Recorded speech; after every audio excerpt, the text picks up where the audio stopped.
Hello everyone, Radhe Radhe. आज अपन start करने जा रहे हैं अपना सीए फाइनल एफआर का न्यू बैच। तो सबसे पहले मैं आपको बता दूं इस बैच में अपनी क्या क्या कवरेज रहने वाली है। आईसीआई का जो भी लेटेस्ट स्टडी मैट है वो अपन इस पूरे बैच में कवर करने वाले हैं, और आईसीआई की जो भी past RTPs, past MTPs, past exam papers वो भी सब इस बैच में कवर होंगे। एंड जो ओल्ड कोर्स हुआ करता था उसमें जो भी रेलिवेंट क्वेश्चंस हैं वो सारे इस बैच में कवर होंगे। यानी इस बैच में आप पूरे लेक्चर्स देखने के बाद आपको कुछ भी एक्स्ट्रा नहीं करना है, जो मैं कराऊंगा बस वो कर लीजिएगा, वो मोर देन सफिशिएंट होगा आप लोगों के लिए। देन सेकेंड चीज़, आपको लेक्चर्स के साथ क्या क्या मटीरियल रेफर करना है। तो लेक्चर्स के साथ आपको सिर्फ दो चीज़ें रेफर करनी है, एक कंसेप्ट नोट्स और एक क्वेश्चन बैंक। ये दो चीज़ें आपको रेफर करनी है। कंसेप्ट नोट्स मैं आपको लेक्चर में सारे कंसेप्ट समझाऊंगा एंड देन फिर आपको नोट डाउन करवाऊंगा, और आपको एक रजिस्टर मेंटेन कर लेना है उसके लिए 300 पेजेस अप्रोक्स का, और उसमें वो कंसेप्ट जब मैं नोट डाउन करवाऊंगा तब आपको लिखने हैं। इससे आपके लिखने से इससे ये बेनिफिट होगा कि जो भी कंसेप्ट आप लिखोगे हाथ के हाथ आपको याद हो जाएंगे, रिवीजन में एक्स्ट्रा एफर्ट्स नहीं देने पड़ेंगे। क्वेश्चन बैंक आपको मिल ही गया होगा।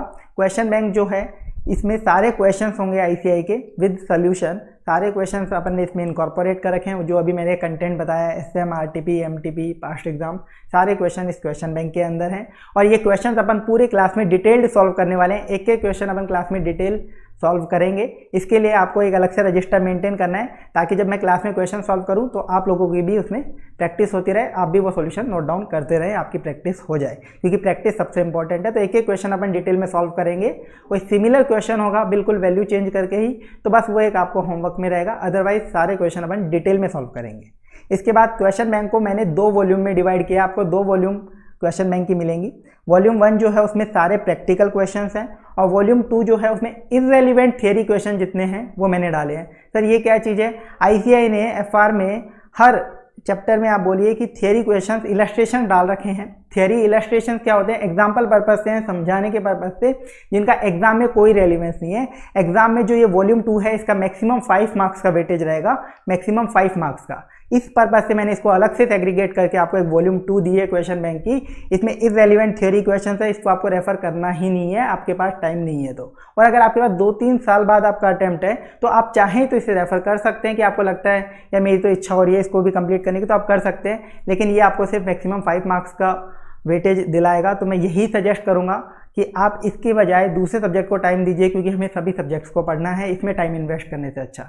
इसलिए सबसे इंपॉर्टेंट आपका फोकस होना चाहिए वॉल्यूम 1 प्रैक्टिकल क्वेश्चंस की जो है। वॉल्यूम 2 जो इररेलेवेंट थियरी क्वेश्चंस की है, उसका नाम ही इररेलेवेंट थियरी क्वेश्चंस इसलिए है क्योंकि वो रेलिवेंट नहीं है एग्जाम्स के लिए। मैक्सिमम 5 मार्क्स का वेटेज है इस वॉल्यूम 2 वाले क्वेश्चन बैंक का, तो इसको साइड में रख दीजिएगा कंप्लीटली। इसके बाद आ जाइए डाउट सॉल्विंग एंड गाइडेंस। सबसे इंपॉर्टेंट चीज़, डाउट सॉल्विंग और गाइडेंस के लिए आप लोगों को मेरा पर्सनल नंबर मिल गया होगा। आपको जो मेल आया होगा क्लास के लिंक का, उसमें मेरा नंबर आपको मिल गया होगा। आप मुझे कभी भी व्हाट्सएप या कॉल कर सकते हैं। कोई भी डाउट आया आपको किसी भी कंसेप्ट में, किसी भी क्वेश्चन में, या कोई भी अदर गाइडेंस लेनी हो, आप मुझे कभी भी मैसेज या कॉल कर सकते हैं, और मैं विदिन 24 आवर्स पूरी कोशिश करता हूँ आपके डाउट सॉल्व करने की, ताकि आपकी जो स्टडीज़ हैं वो स्मूथली चलती रहे। इसके अलावा आपको हम एक प्राइवेट टेलीग्राम ग्रुप में भी ऐड करेंगे, जो भी क्लास स्टूडेंट्स का एक ग्रुप होता है उसमें ऐड करेंगे। तो कोई भी अपडेट या कोई भी गाइडेंस से रिलेटेड चीज़ें होती हैं वो वहीं पे ग्रुप में आपके साथ शेयर करी जाएंगी, कम्युनिकेट करी जाएंगी। जैसे कि आप लोगों के साथ हम लाइव सेशन भी करते हैं, private live session class students के साथ, जिसमें आप लोगों को गाइडेंस दी जाती है एग्जाम के टाइम पर, तो वो सब भी इस प्राइवेट ग्रुप में ही शेयर किया जाएगा आप लोगों के साथ। इसके बाद रिवीजन, आपको हर लेक्चर को देखने के बाद 15 to 20 मिनट्स में उसका रिवीजन करना है डेली बेसिस पे। एक लेक्चर को 15 से 20 मिनट में बहुत आसानी से रिवाइज किया जा सकता है, तो ये आपको डेली बेसिस पे करना रहेगा, तभी एग्जाम के टाइम पे आपको कमांड बन पाएगी सब्जेक्ट में। और साथ में रिवीजन मैं आपको लेक्चर्स में भी करवाने वाला हूँ, कि हर लेक्चर में अपन क्या करेंगे कि एक लेक्चर एंड हुआ तो उस लेक्चर के एंड में जो भी टॉपिक उस लेक्चर में पढ़ेंगे वो पूरा रिवाइज करेंगे, एंड नेक्स्ट लेक्चर के बिगिनिंग में भी प्रीवियस लेक्चर का टॉपिक अपन रिवाइज करने वाले हैं, ताकि रिवीजन इतना हो जाए कि आपको एग्जाम में कोई दिक्कत ही ना आए। और इसके बाद अपन जैसे ही एक चैप्टर पूरा कंप्लीट हो जाएगा उसका पूरा एक रिवीजन अलग से करेंगे। एंड आपको एक जो फ्री टेस्ट मिला है लेक्चर्स के साथ, वो आपको अपने लेक्चर्स कंप्लीट हो जाने के बाद लिखना है, आपको प्रैक्टिस करना है, तभी आपको अपनी परफॉर्मेंस, अपना इवैल्यूएशन आप कर पाओगे। ठीक है, तो चलिए ये कुछ चीज़ें थी जो आपके कोर्स से रिलेटेड थी। अब अपन एफआर के पेपर के पैटर्न की बात कर लेते हैं। फाइनेंशियल रिपोर्टिंग का पेपर पैटर्न कैसा रहता है? टोटल 6 क्वेश्चन आपसे पूछे जाते हैं एग्जाम में। 20 मार्क्स का एक क्वेश्चन होता है, तो टोटल 120 मार्क्स का पेपर होता है, जिसमें से 100 मार्क्स का पेपर आपको अटेम्प्ट करना रहता है। तो वो अटेम्प्ट कैसे करेंगे आप, क्वेश्चन नंबर 1 कंपलसरी होता है, वो आपको करना ही करना है।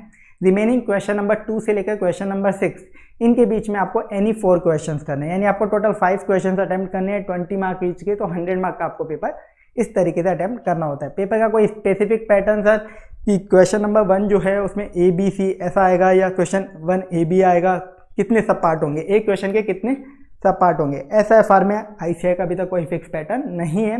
हो सकता है क्वेश्चन 1 अकेला 20 मार्क का पूछ ले, क्वेश्चन 1 में 2 पार्ट कर दे A और B, 1A 16 मार्क का, 1B 4 मार्क का, क्वेश्चन 1A 12 मार्क का, 1B 4 मार्क का, 1C 4 मार्क का, इस तरीके से भी पूछा जा सकता है। मतलब कोई भी पैटर्न ICAI फॉलो कर लेता है सब पार्ट के लिए, तो ऐसा कोई फिक्स पैटर्न इसमें ICAI का नहीं है।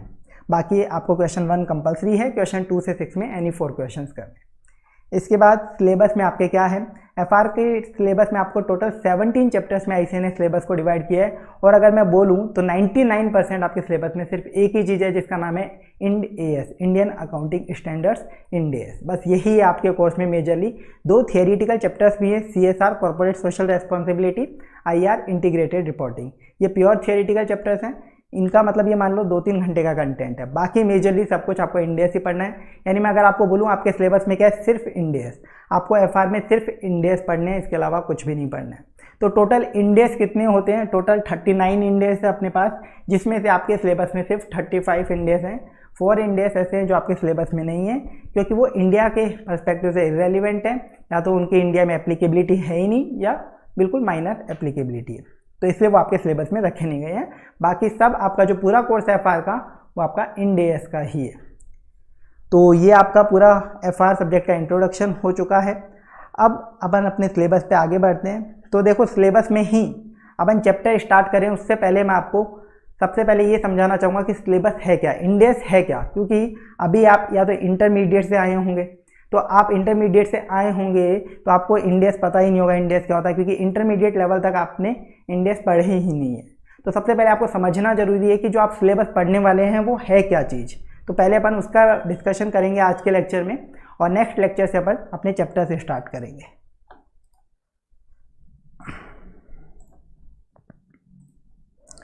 देखिए, तो सबसे पहले हम समझते हैं इंड AS क्या चीज़ है। उसके लिए मैं एक वर्ड लिख रहा हूँ, अभी आपको ये लिखने की ज़रूरत नहीं है।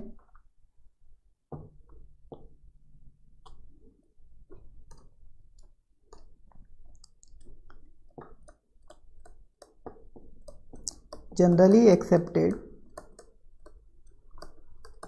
अकाउंटिंग प्रिंसिपल्स, जिसे हम शॉर्ट में गैप भी बोलते हैं। जनरली एक्सेप्टेड अकाउंटिंग प्रिंसिपल्स, जिसे हम गैप भी बोलते हैं, ये क्या चीज़ है। बस मैंने एक वर्ड लिखा है आपके सामने, जनरली एक्सेप्टेड अकाउंटिंग प्रिंसिपल्स, जिसे हम गैप भी बोलते हैं। ये क्या चीज़ है आप ये बताइए। अकाउंटिंग प्रिंसिपल्स नाम से ही आपको समझ में आ जाना चाहिए अकाउंटिंग के कुछ प्रिंसिपल्स हैं, यानी अकाउंटिंग के कुछ रूल्स हैं। अकाउंटिंग के रूल्स का मतलब कि सर एक आइटम है, एक ट्रांजैक्शन है, उसको हम बुक्स में कब रिकॉर्ड करें, किस वैल्यू पर रिकॉर्ड करें, कैसे प्रेजेंट करें हमारे फाइनेंशियल स्टेटमेंट्स में, और फाइनेंशियल स्टेटमेंट बनाने के बाद नोट्स टू अकाउंट्स में उसका डिस्क्लोजर कैसे दें। ये आपको बताते हैं अकाउंटिंग के प्रिंसिपल्स, यानी अकाउंटिंग के कुछ रूल्स हैं जिसके बेसिस पे आप हर ट्रांजैक्शन को जज करते हो और किसी एक पर्टिकुलर वैल्यू पर रिकॉर्ड करते हो और प्रेजेंट करते हो। ये आपको अकाउंटिंग के प्रिंसिपल्स बताते हैं। अकाउंटिंग के प्रिंसिपल्स ये चीज़ आपको बताते हैं। तो सर यानी अकाउंटिंग के प्रिंसिपल्स हैं, कुछ रूल्स हैं, तो वो किसी बुक में लिखे होंगे, किसी बुक में लिखे होंगे, तो वो बुक कौन सी है सर जिसमें अकाउंटिंग के प्रिंसिपल्स लिखे हुए हैं। आज तक तो हमने ऐसी कोई चीज़ पढ़ी ही नहीं है कि अकाउंटिंग की कोई बुक होती है। बिल्कुल है एक बुक है जिसमें अकाउंटिंग के सारे प्रिंसिपल्स लिखे हुए हैं, सारे रूल्स लिखे हुए हैं कि इस तरीके के ट्रांजैक्शन को आपको ऐसे रिकॉर्ड करना है, इस तरीके के ट्रांजैक्शंस को इस तरीके से करना है। तो वो बुक का क्या नाम है, वो बुक आप पढ़ भी चुके हो। वो बुक जिसमें ये सारे प्रिंसिपल्स लिखे हुए हैं वो आप पढ़ भी चुके हो इंटरमीडिएट लेवल पर। इंटरमीडिएट लेवल पे आपने पढ़ा होगा अकाउंटिंग स्टैंडर्ड्स। अकाउंटिंग स्टैंडर्ड्स कुछ भी नहीं था, अकाउंटिंग स्टैंडर्ड्स अकाउंटिंग के प्रिंसिपल्स ही हैं। अकाउंटिंग स्टैंडर्ड्स क्या बताते हैं आपको, देखो आपका AS2 हुआ करता था इन्वेंट्रीज का, उसमें क्या होता था कि इन्वेंट्रीज को आपको कैसे रिकॉर्ड करना है, कॉस्ट और NRV which ever is lower. तो वो आपको अकाउंटिंग स्टैंडर्ड बताता था कि जो इन्वेंट्री है, जो स्टॉक है, उसका आप कॉस्ट या NRV इन दोनों में से जो भी कम है उस पर दिखाइए। ऐसे ही एक AS10 PP property plant and equipment का होता था, वो आपको बताता था कि PP किस वैल्यू पर रिकॉर्ड करनी है, कब रिकॉर्ड करनी है। ऐसे ही एक AS9 था रेवेन्यू रिकॉग्निशन का, वो आपको बताता था कि रेवेन्यू आपको कितना रिकॉर्ड करना है, कब रिकॉर्ड करना चाहिए। ये सारी बातें आपको अकाउंटिंग स्टैंडर्ड्स बताते थे। तो जो ये अकाउंटिंग स्टैंडर्ड्स होते हैं इन्हीं को ही बोला जाता है अकाउंटिंग प्रिंसिपल्स, जिन्हें हम शॉर्ट में गैप बोलते हैं, जनरली एक्सेप्टेड अकाउंटिंग प्रिंसिपल्स। ठीक है,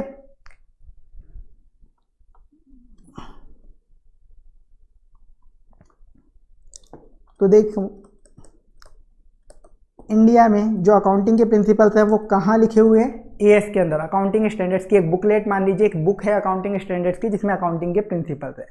टोटल कितने AS हैं आपके पास, 1 से लेकर 32 तक। टोटल आपके पास कितने AS हैं, 1 से लेकर 32 तक आपने अकाउंटिंग स्टैंडर्ड्स पढ़े हुए हैं, जो इंटरमीडिएट में आपने पढ़े हैं। ये अपने पास अकाउंटिंग स्टैंडर्ड्स है। तो सर ये बुक है, कोई भी बुक लिखी जाती है, यानी कोई भी बुक होती है तो उसका कोई ऑथर होता है, उसको बनाने वाला कोई होता है। तो ये जो अकाउंटिंग स्टैंडर्ड्स लिखे गए, अकाउंटिंग के प्रिंसिपल्स लिखे गए एक बुक के अंदर, उस बुक का नाम है अकाउंटिंग स्टैंडर्ड्स। तो इस बुक को बनाने वाला पर्सन कौन है। अब आप मुझे बताइए अकाउंटिंग के बारे में बात कौन करेगा, अकाउंटिंग के बारे में लिखेगा कौन, कोई डॉक्टर इंजीनियर तो लिखेगा नहीं। अकाउंटिंग की जिसको सबसे ज़्यादा समझ होगी वही इंसान लिखेगा। अकाउंटिंग की सबसे ज़्यादा समझ आप किसे मानेंगे, इंडिया के अंदर सबसे ज़्यादा समझ अकाउंटिंग की किसको होगी, एक चार्टर्ड अकाउंटेंट को होगी। तो चार्टर्ड अकाउंटेंट की हेड बॉडी कौन है, अपनी ICAI, ठीक है, institute of chartered accountants of India. तो हेड बॉडी ICAI है अकाउंटिंग की। तो ऑब्वियस सी बात है कि जो ICAI है उसने ये बुक इशू करी हुई है अकाउंटिंग स्टैंडर्ड्स की, यानी ICAI ने ड्राफ्ट करे हैं, ICAI ने बनाए हैं अकाउंटिंग स्टैंडर्ड्स, जिन्हें हम अकाउंटिंग के प्रिंसिपल्स बोलते हैं। तो ICAI का एक बोर्ड है, issued by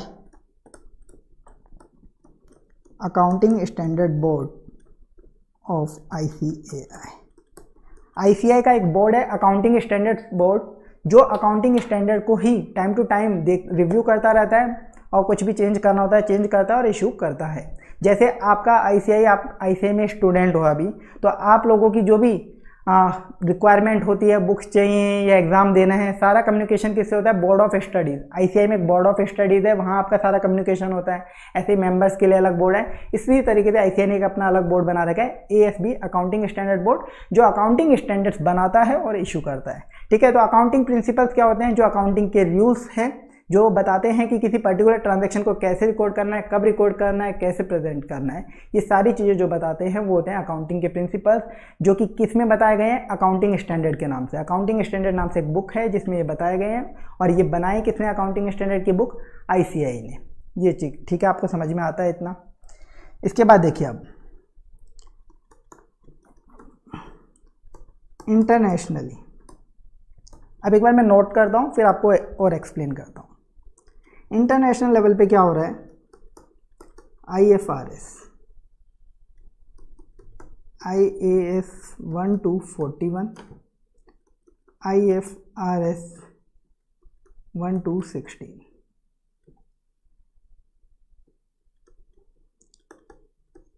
issued by IASB।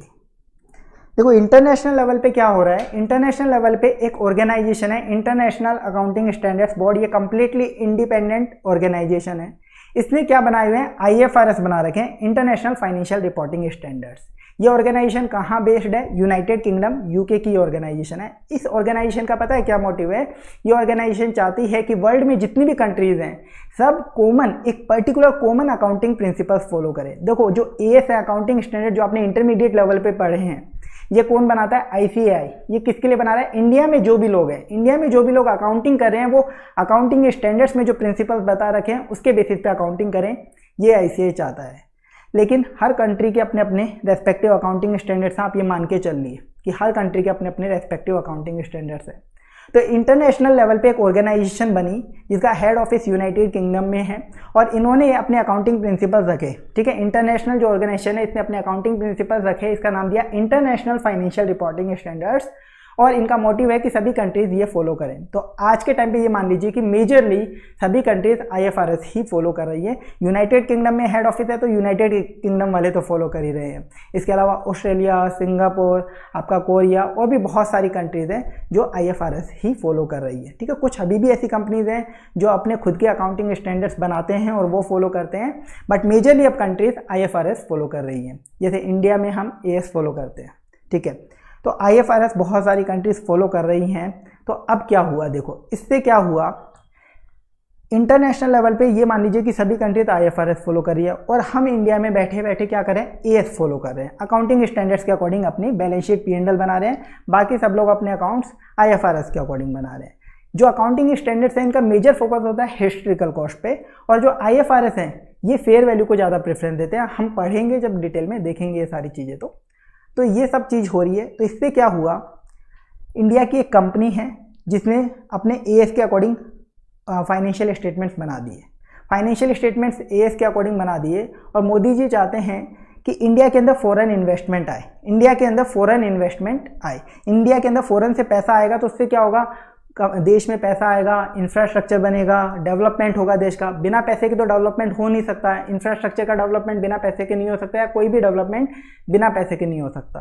तो उसके लिए इन्वेस्टमेंट की जरूरत है, तो वो फॉरेन से इन्वेस्टमेंट इसलिए मांगते रहते हैं मोदी जी। तो फॉरेन से इन्वेस्टमेंट लाना चाहते हैं वो। फॉरेन से इन्वेस्टमेंट लाने के लिए फॉरेन वाला बंदा इंडिया में इन्वेस्ट कैसे करेगा, वो देखेगा इंडिया में किसी कंपनी में ही इन्वेस्ट करेगा।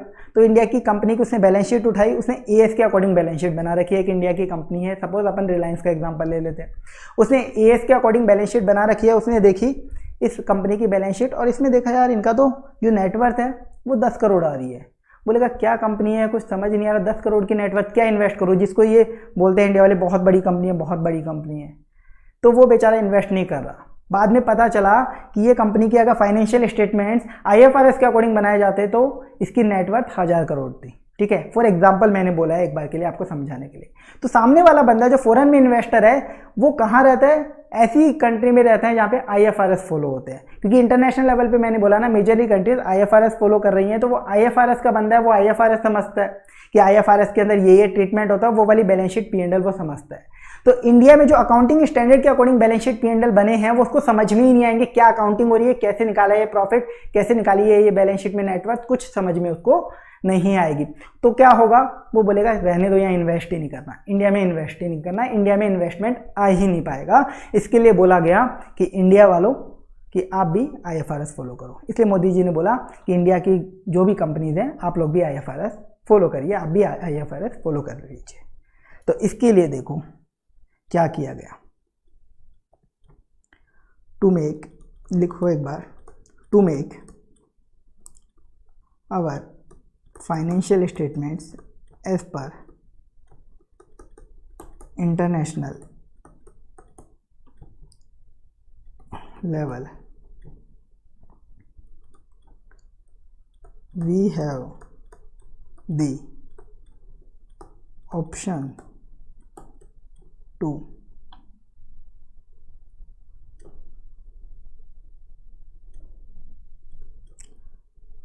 adopt IFRS as it is or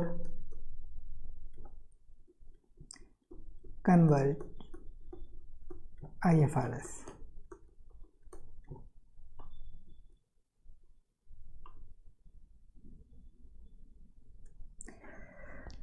तो हम लोगों ने, मोदी जी ने क्या बोला कि इंडिया में फॉरेन का इन्वेस्टमेंट लाना है, फॉरेन का इन्वेस्टमेंट लाना है तो उनको आपको फाइनेंशियल स्टेटमेंट्स उस प्रिंसिपल से बना के देने पड़ेंगे जो वो उनको समझ में आते हैं। तो इंटरनेशनल लेवल पे लोगों को क्या समझ में आता है, IFRS समझ में आता है, और इंडिया वाले AS के अकॉर्डिंग फाइनेंशियल स्टेटमेंट बनाते हैं। तो सामने वाला पर्सन जब इन्वेस्टमेंट करने आएगा उसको समझ में ही नहीं आएगी यहाँ की फाइनेंशियल स्टेटमेंट और वो इन्वेस्ट नहीं करेगा। तो मोदी जी ने बोला अपने यहाँ भी अब आप IFRS फॉलो करना चालू कर दो। तो इसके लिए क्या डिसीजन था, हमारे पास दो चॉइसेस थी, हमारे पास दो चॉइसेस थी ये करने के लिए। या तो हम जो IFRS है, इंटरनेशनल अकाउंटिंग स्टैंडर्ड्स बोर्ड ने जो IFRS दे रखे हैं वो हम एज इट इज अडॉप्ट कर ले, जो उसमें लिखा हुआ है एज इट इज हम अडॉप्ट कर ले कि हम IFRS फॉलो कर रहे हैं, डायरेक्टली ये हम अनाउंस कर दें। बट ऐसा कर देंगे तो हमारी थोड़ी सी बेइज्जती हो जाती। तो हम लोगों ने क्या किया, हमारे पास दूसरा ऑप्शन था कि हम IFRS को कन्वर्ज करेंगे, कन्वर्ज IFRS। हम IFRS को कन्वर्ज करेंगे कि हम आपके IFRS ले तो रहे हैं, जो पूरा IFRS में लिखा हुआ है सब्सटेंस पूरा डिटेल में वही रहेगा, लेकिन हमारे इंडिया के इकोनॉमिक एनवायरनमेंट के अकॉर्डिंग, हमारे इंडिया के इकोनॉमिक एनवायरनमेंट के अकॉर्डिंग उसमें कुछ माइनर चेंजेस हम कर लेंगे और हम बोल देंगे कि हम IFRS तो फॉलो नहीं कर रहे, बस उसके जैसा हम पूरा फॉलो कर रहे हैं सिस्टम। तो हम IFRS को कन्वर्ज कर सकते हैं। ये दो ऑप्शन अपने पास थे। तो हमने क्या किया, हमने IFRS as it is adopt करने के बजाय IFRS को कन्वर्ज करने का डिसीजन लिया। तो हमने क्या किया, जो IFRS दे रखे थे, जो IFRS international accounting standards board ने दे रखे थे, उनको उठाया एज इट इज और पहले कॉपी पेस्ट किया। और जहाँ जहाँ चेंजेस की रिक्वायरमेंट हमें लग रही थी कि इंडिया के इकोनॉमिक एनवायरनमेंट के अकॉर्डिंग ये वाला अकाउंटिंग ट्रीटमेंट कुछ इस तरीके से होना चाहिए, ये चीज़ इस तरीके से होनी चाहिए, वो हमने थोड़ी बहुत चेंज करी। बहुत माइनर चेंजेस है, ज़्यादा चेंजेस नहीं है, बहुत बारीक से चेंजेस है जिनसे ज़्यादा इम्पैक्ट नहीं आता है। ठीक है, तो हमने IFRS को कन्वर्ज किया। तो IFRS तो अपने आप में एक चीज़ है, अगर उसमें हम कुछ भी छेड़छाड़ करेंगे, थोड़ा बहुत भी चेंज करेंगे, तो उसका नाम IFRS नहीं दे सकते हैं, इसलिए हमने उसका नाम रखा इंड AS। हमने बोला कि हम इंडिया वाले कन्वर्ज कर रहे हैं, ठीक है, अपने अकॉर्डिंग उसमें थोड़ा बहुत छेड़छाड़ कर रहे हैं इंडिया वाले लोग, तो हम इन्हें बोल देते Ind AS, Indian accounting standards. एक नया नाम रखा गया इंड AS। तो यही है इंड AS जो आप पढ़ने वाले हो इस पूरे कोर्स में। ये कोई चीज़ ऐसी नहीं है जो एग्जाम में आपसे पूछी जाएगी, लेकिन आप कोर्स में क्या पढ़ने वाले हो वो मैंने आपको समझाया। ठीक है, इंटरनेशनल लेवल पे IFRS चलते हैं, इंडिया में AS चल रहे थे। तो अभी तक क्या हो रहा था कि फॉरेन इन्वेस्टमेंट नहीं आ पा रहा था उसकी वजह से, तो इसलिए क्या डिसीजन लिया गया कि हम भी IFRS के अकॉर्डिंग अपने फाइनेंशियल स्टेटमेंट्स बनाएंगे। तो हमारे पास दो चॉइस थी, IFRS as it is follow कर ले या फिर IFRS में थोड़ी सी छेड़छाड़ कर दे, कन्वर्ज कर दें IFRS को। तो हमने कन्वर्ज वाला ऑप्शन लिया और इंड AS बना लिया अपने। तो इंड AS में मैंने क्या बोला कि पहले तो हमने पूरा कॉपी पेस्ट किया IFRS, और उसमें जहाँ जहाँ चेंजेस की रिक्वायरमेंट थी वहाँ वहाँ हमने चेंजेस कर दिए। तो सर अभी भी हमारे फाइनेंशियल स्टेटमेंट्स अलग बने, IFRS के अकॉर्डिंग तो बने नहीं, इंटरनेशनल लेवल वाला बंदा कैसे इन्वेस्ट कर पाएगा। मैंने क्या बोला, इंड AS में मेजरली पूरा IFRS ही है, कॉपी पेस्ट किया है, कुछ मामूली से चेंजेस करे हैं। अब वो मैं चेंजेस आपको बताने वाला हूँ क्या क्या चेंजेस हुए हैं। एक हुआ है कार्व आउट्स। इन चेंजेस को 3 कैटेगरी में बांटा गया। एक को बोला गया कार्व आउट, एक को कार्विंस, और एक को बोला गया not resulting in carve out, not resulting in carve outs.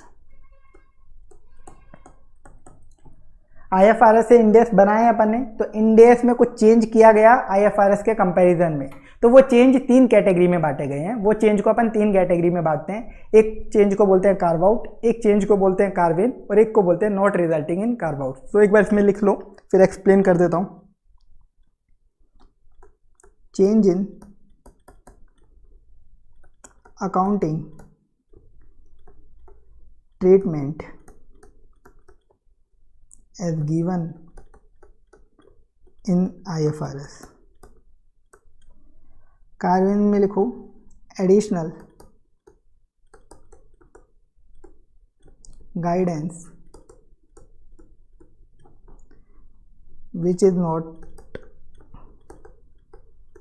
given in IFRS।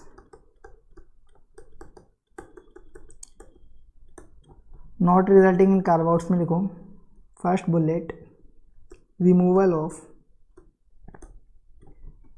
of option in accounting treatment as given in IFRS। दूसरा बुलेट टर्मिनोलॉजी चेंजेस। देखो 3 तरीके के चेंज किए गए। पहले चेंज को हमने कैटेगरी में बांटा, कार्व आउट की कैटेगरी में। कार्व आउट्स वो वाले चेंजेस हैं जिसमें IFRS में कोई ट्रीटमेंट दे रखा था, उस ट्रीटमेंट को अपन ने बदल दिया। IFRS में कोई ट्रीटमेंट दे रखा था, उस ट्रीटमेंट को ही बदल दिया अपन ने। इसका एक एग्जाम्पल है अपने पास। आपको याद हो, आप अमालगमेशन जब करते थे इंटरमीडिएट में, आपने अमालगमेशन के बहुत सारे क्वेश्चंस करे होंगे। तो उसमें एक चीज़ होती थी गुडविल और कैपिटल रिजर्व करके। जब हम PC ज़्यादा दे देते थे और नेट एसेट्स कम एक्वायर करते थे, तो आपकी क्या बचती थी, गुडविल। और जब आप नेट एसेट्स ज़्यादा एक्वायर कर लेते थे सामने वाले की और PC उसे कम देते थे, तो आपके पास क्या आता था, कैपिटल रिजर्व। एंट्री के बेसिस पे अगर आपको याद हो तो असेट्स डेबिट करते थे, 2 लाइबिलिटीज 2 PC। ठीक है, डेबिट में डिफरेंस बचता था तो गुडविल, और क्रेडिट में डिफरेंस बचता था तो कैपिटल रिजर्व। तो IFRS में पता है क्या लिखा हुआ है अमालगमेशन के लिए, कि डेबिट में डिफरेंस बचता है तो गुडविल, ठीक है, कोई प्रॉब्लम नहीं है। लेकिन अगर क्रेडिट साइड में डिफरेंस बचता है तो उसे आप कैपिटल रिजर्व में ना ले जाएं, उसे आप P&L में लेके जाएं, प्रॉफिट एंड लॉस में। इंडिया वालों ने बोला नहीं भाई साहब, ये सिस्टम इंडिया में सूट नहीं करेगा, इंडिया के इकोनॉमिक एनवायरनमेंट के अकॉर्डिंग ये सूट नहीं करेगा, हम तो अभी भी इसे कैपिटल रिजर्व में ही लेके जाएंगे। तो ये हमने अकाउंटिंग ट्रीटमेंट चेंज कर दिया, जो IFRS में दे रखा था उस अकाउंटिंग ट्रीटमेंट को हमने चेंज कर दिया। इसे बोला जाता है कार्व आउट, इसे बोला जाता है कार्व आउट, कि वहाँ कोई ट्रीटमेंट दे रखा था उसे अपन ने बदल दिया। इसके अलावा एक होता है कार्विन। कार्विन क्या होता है कि IFRS में एक पर्टिकुलर चीज़ के बारे में कोई बात ही नहीं करी गई है, कोई कुछ दे ही नहीं रखा है, उस पर हमने एडिशनल गाइडेंस दे दी, उस पर हमने एडिशनल चीज़ डाल दी। मतलब इसका एग्जाम्पल है वही अमालगमेशन से रिलेटेड AS14 अमालगमेशन आपने पढ़ा था, उसमें क्या था, amalgamation in the nature of merger और amalgamation in the nature of purchase. तो उसके लिए दो मेथड थे, मर्जर वाले के लिए पूलिंग ऑफ इंटरेस्ट मेथड और इन द नेचर ऑफ परचेज के लिए एक्विजिशन या परचेज मेथड। ठीक है, अब यहाँ पे IFRS वालों ने क्या किया रखा है, IFRS का जो अमालगमेशन के लिए है वो है IFRS 3 बिजनेस कॉम्बिनेशन। यहाँ पे अमालगमेशन का नाम चेंज करके बिजनेस कॉम्बिनेशन बोला जाता है, तो इंडियस में भी उसका नाम बिजनेस कॉम्बिनेशन ही है। तो जो यहाँ पे बिजनेस कॉम्बिनेशन होता है उसमें IFRS ने क्या दे रखा है, सिर्फ एक ही मेथड, परचेज और एक्विजिशन मेथड जिसे अपन बोलते हैं। चाहे कैसा भी अमालगमेशन हो, कैसा भी बिजनेस कॉम्बिनेशन हो, आपको परचेज या एक्विजिशन मेथड जो है वही लगाना पड़ेगा, पुलिंग ऑफ इंटरेस्ट मेथड दिया ही नहीं है। तो ICAI ने बोला कि भाई इंडिया में नहीं चल सकता, इंडिया में तो हम मर्जर के लिए पुलिंग ऑफ इंटरेस्ट मेथड दे रहे हैं और लोगों को वही करने की आदत हो गई है। अब pulling of interest method India के इकोनॉमिक एनवायरनमेंट के अकॉर्डिंग वही सूट करेगा। तो इन्होंने क्या किया, ICAI वालों ने एक एक्स्ट्रा चीज़ डाली, जो अपना इंडेक्स बनाया, कन्वर्ज करें ना IFRS, उसमें एक एक्स्ट्रा चीज़ डाली कि मर्जर के नेचर में होता है, जिसको अपन डिटेल में जब वो रेस्पेक्टिव इंडेक्स आएगा तब डिस्कस करेंगे। मर्जर के नेचर में होता है तो पुलिंग ऑफ इंटरेस्ट मेथड हम यूज़ करेंगे। ठीक है, तो एडिशनल गाइडेंस डाली गई जो कि IFRS में नहीं थी, इसे बोला जाता है कार्विन, कुछ इन किया गया, कुछ डाला गया। ठीक है, ये चीज़ हो गई। इसके अलावा लास्ट टाइप के जो चेंजेस हैं, जो लास्ट वो कैटेगरी है चेंजेस की, वो है not resulting in carve out. ऐसे चेंजेस जो कि ना तो कार्व आउट है ना कार्विन है, ऐसे चेंजेस जो कि ना तो कार्व आउट है ना कार्विन है, उन्हें नाम दिया गया not resulting in carve outs. Not resulting in carve outs, in changes की कैटेगरीज के ये नाम है। ऐसे क्या क्या चेंजेस हैं जो कि ना तो कार्व आउट की कैटेगरी में आते हैं ना कार्विन की कैटेगरी में। इसका पहला एग्जाम्पल है removal of option in accounting treatment as given in IFRS। IFRS में कोई चीज़ की अकाउंटिंग करने के लिए अलग अलग ऑप्शन दिए गए थे और उसमें से एक या दो ऑप्शन हमने हटा दिए, कोई ऑप्शन उसमें से हमने हटा दिए बस। इसका भी एग्जांपल है जो एक्चुअल में है, इंडेस 40 करके अपने पास है आपका इन्वेस्टमेंट प्रॉपर्टी का, ऐसे इंटरनेशनल अकाउंटिंग स्टैंडर्ड 40 है इन्वेस्टमेंट प्रॉपर्टी का। तो जो IFRS वालों का जो स्टैंडर्ड है उसमें उन्होंने बोल रखा है कि इन्वेस्टमेंट प्रॉपर्टी को आप कॉस्ट मॉडल और रिवैल्यूएशन मॉडल दोनों में से किसी पर भी दिखा सकते हो। पर ICAI ने बोला नहीं भाई, अब हम कन्वर्ज कर रहे हैं इंडेस में, तो हम जो इन्वेस्टमेंट प्रॉपर्टी है उसको सिर्फ कॉस्ट पे दिखाना अलाउ करेंगे, रिवैल्यूएशन का ऑप्शन ही नहीं दिया, उसको ऑप्शन को काट दिया। तो ऑप्शन दे रखा था IFRS वालों ने, उस ऑप्शन को हमने हटाया। हमने बोला कि हम तो सिर्फ आपको कॉस्ट मॉडल ही देंगे, रिवैल्यूएशन मॉडल इसमें अलाउ नहीं करेंगे इंडेस 40 इन्वेस्टमेंट प्रॉपर्टी में। ये प्रैक्टिकल लाइव एग्जाम्पल है जो आपके पास होंगे, इनको अपन डिटेल में डिस्कस नहीं कर रहे हैं। जहाँ पे भी रेस्पेक्टिव चैप्टर में रेस्पेक्टिव इंडेस में इनके बारे में बात आएगी, अपन डिटेल में डिस्कशन करेंगे। अभी सिर्फ एग्जाम्पल के लिए आपको एक ओवरव्यू दे रहा हूँ, क्या आप पढ़ने जा रहे हैं उस चीज़ को आपको बताने जा रहा हूँ। तो इस तरीके से कुछ चेंजेस हैं, ये बहुत माइनर है, गिने चुने हैं।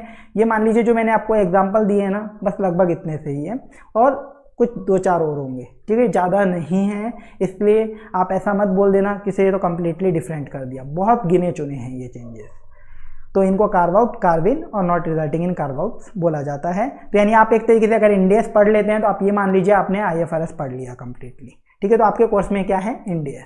इसमें आप देखो not resulting in carve out में दूसरा जो है, दूसरी कैटेगरी है टर्मिनोलॉजी चेंजेस। टर्मिनोलॉजी चेंजेस अगर हम कुछ कर रहे हैं तो उसे भी हम बोलते हैं not resulting in carve out वाले चेंजेस हैं। ये क्या चेंजेस हैं, देखो जो IFRS है, IFRS जो फॉलो करते हैं एज इट इज, जब वो बैलेंस शीट बनाते हैं ना, हम लोग क्या क्या बनाते हैं फाइनेंशियल स्टेटमेंट्स में, balance sheet, statement of P&L, ये सब बनाते हैं, नोट्स टू अकाउंट्स। जब वो लोग बनाते हैं ना IFRS वाले, जो as it is IFRS adopt कर रखे हैं, वो बैलेंस शीट को पता है क्या बोलते हैं, स्टेटमेंट ऑफ फाइनेंशियल पोजीशन या फिर स्टेटमेंट ऑफ अफेयर्स। ठीक है, ये दो नाम से वो जानते हैं, ये दो नाम से अपनी बैलेंस शीट को लिखते हैं। कभी भी वो बैलेंस शीट नहीं बोलते हैं स्टेटमेंट ऑफ फाइनेंशियल पोजीशन और या फिर स्टेटमेंट ऑफ अफेयर्स। तो इंडिया में जब आईसीआई डिसीजन ले रहा था क्या करें, तो उन्होंने बोला कि नहीं, हम तो एज इट इज फॉलो नहीं करेंगे इस चीज़ को भी, इसको भी हम चेंज करेंगे, हम तो बैलेंस शीट ही बोलेंगे। हम तो पता नहीं कौन से ज़माने से बैलेंस शीट बोलते आ रहे हैं, यहाँ के लोगों को एकदम से बोल देंगे बैलेंस शीट का नाम बदल के स्टेटमेंट ऑफ फाइनेंशियल पोजीशन या स्टेटमेंट ऑफ अफेयर्स हो गया। इनको समझ में नहीं आएगा क्या चीज़ है, ठीक है। किसी नॉर्मल इंसान को दिखाएंगे स्टेटमेंट ऑफ अफेयर्स है भैया ये देख, वो बोलेगा अच्छा इस इंसान के इतने ज़िंदगी में क्या क्या अफेयर्स हुए उसका स्टेटमेंट है क्या। तो इंडिया वाले लोग तो पता नहीं क्या क्या मतलब निकाल लेंगे इन चीज़ों का, हमारा तो बैलेंस शीट नाम ही अच्छा है, हम तो वही ही नाम रखेंगे। तो इससे कोई फ़र्क पड़ा क्या, नहीं, बस एक नॉर्मल नाम का चेंज किया गया। ऐसे ही statement of profit and loss बोलते हैं हम लोग। आईएफआरएस जो एज इट इज फॉलो करता है वो स्टेटमेंट ऑफ कॉम्प्रहेंसिव इनकम बोलते हैं। क्या बोलते हैं, statement of comprehensive income. ICI ने बोला भाई साहब आपका नाम आपके पास रहने दो, हम लोग तो स्टेटमेंट ऑफ P&L ही बोलेंगे। ये कॉम्प्रहेंसिव इनकम इंडिया वाले बेचारे बोलने में 10 मिनट लगा देंगे, सब इस वर्ड को कॉम्प्रहेंसिव इनकम, इस वर्ड को बेचारे को बोलने का सीखना पड़ेगा पहले, 1 महीना तो उसमें लग जाएगा। तो हम तो हमारा नाम एग्जिस्टिंग ही चलने देंगे। तो बस ये है टर्मिनोलॉजी चेंजेस, ठीक है। तो आपको समझ में आ गया होगा इंडेस क्या चीज़ है, बस यही आपका कोर्स है, यही इंडेस आपको पढ़ने हैं। अब देखो मैंने यहाँ पे आईएफआरएस के ब्रैकेट में लिखा है IAS 1 to 41 और IFRS 1 to 16। AS की जब हम बात कर रहे थे तो 1 से 32 तक की बात करी। IFRS जो है वो कितने हैं, तो 2 चीज़ें लिखी है मैंने, इंटरनेशनल अकाउंटिंग स्टैंडर्ड्स 1 से लेकर 41 तक और इंटरनेशनल फाइनेंशियल रिपोर्टिंग स्टैंडर्ड्स 1 से लेकर 16 तक।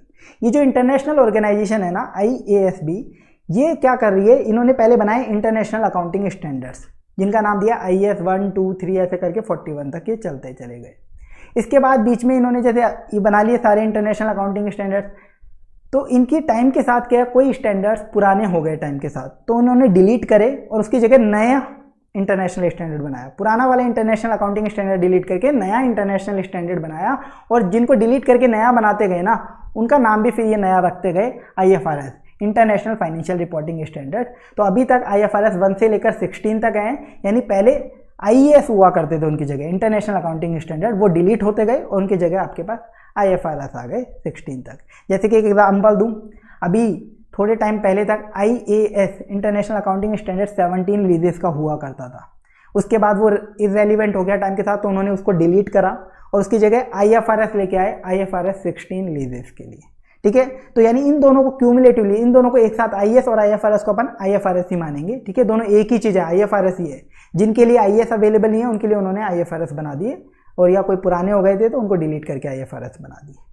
ओवरऑल ये आपके IFRS ही है। अब देखिए, यानी हमने ये टोटल IAS और IFRS को कन्वर्ज किया, अडॉप्ट नहीं किया एज इट इज, और कन्वर्ज करके इंडेस बना लिए। तो मैंने आपको क्या बोला, टोटल 39 इंडेस है।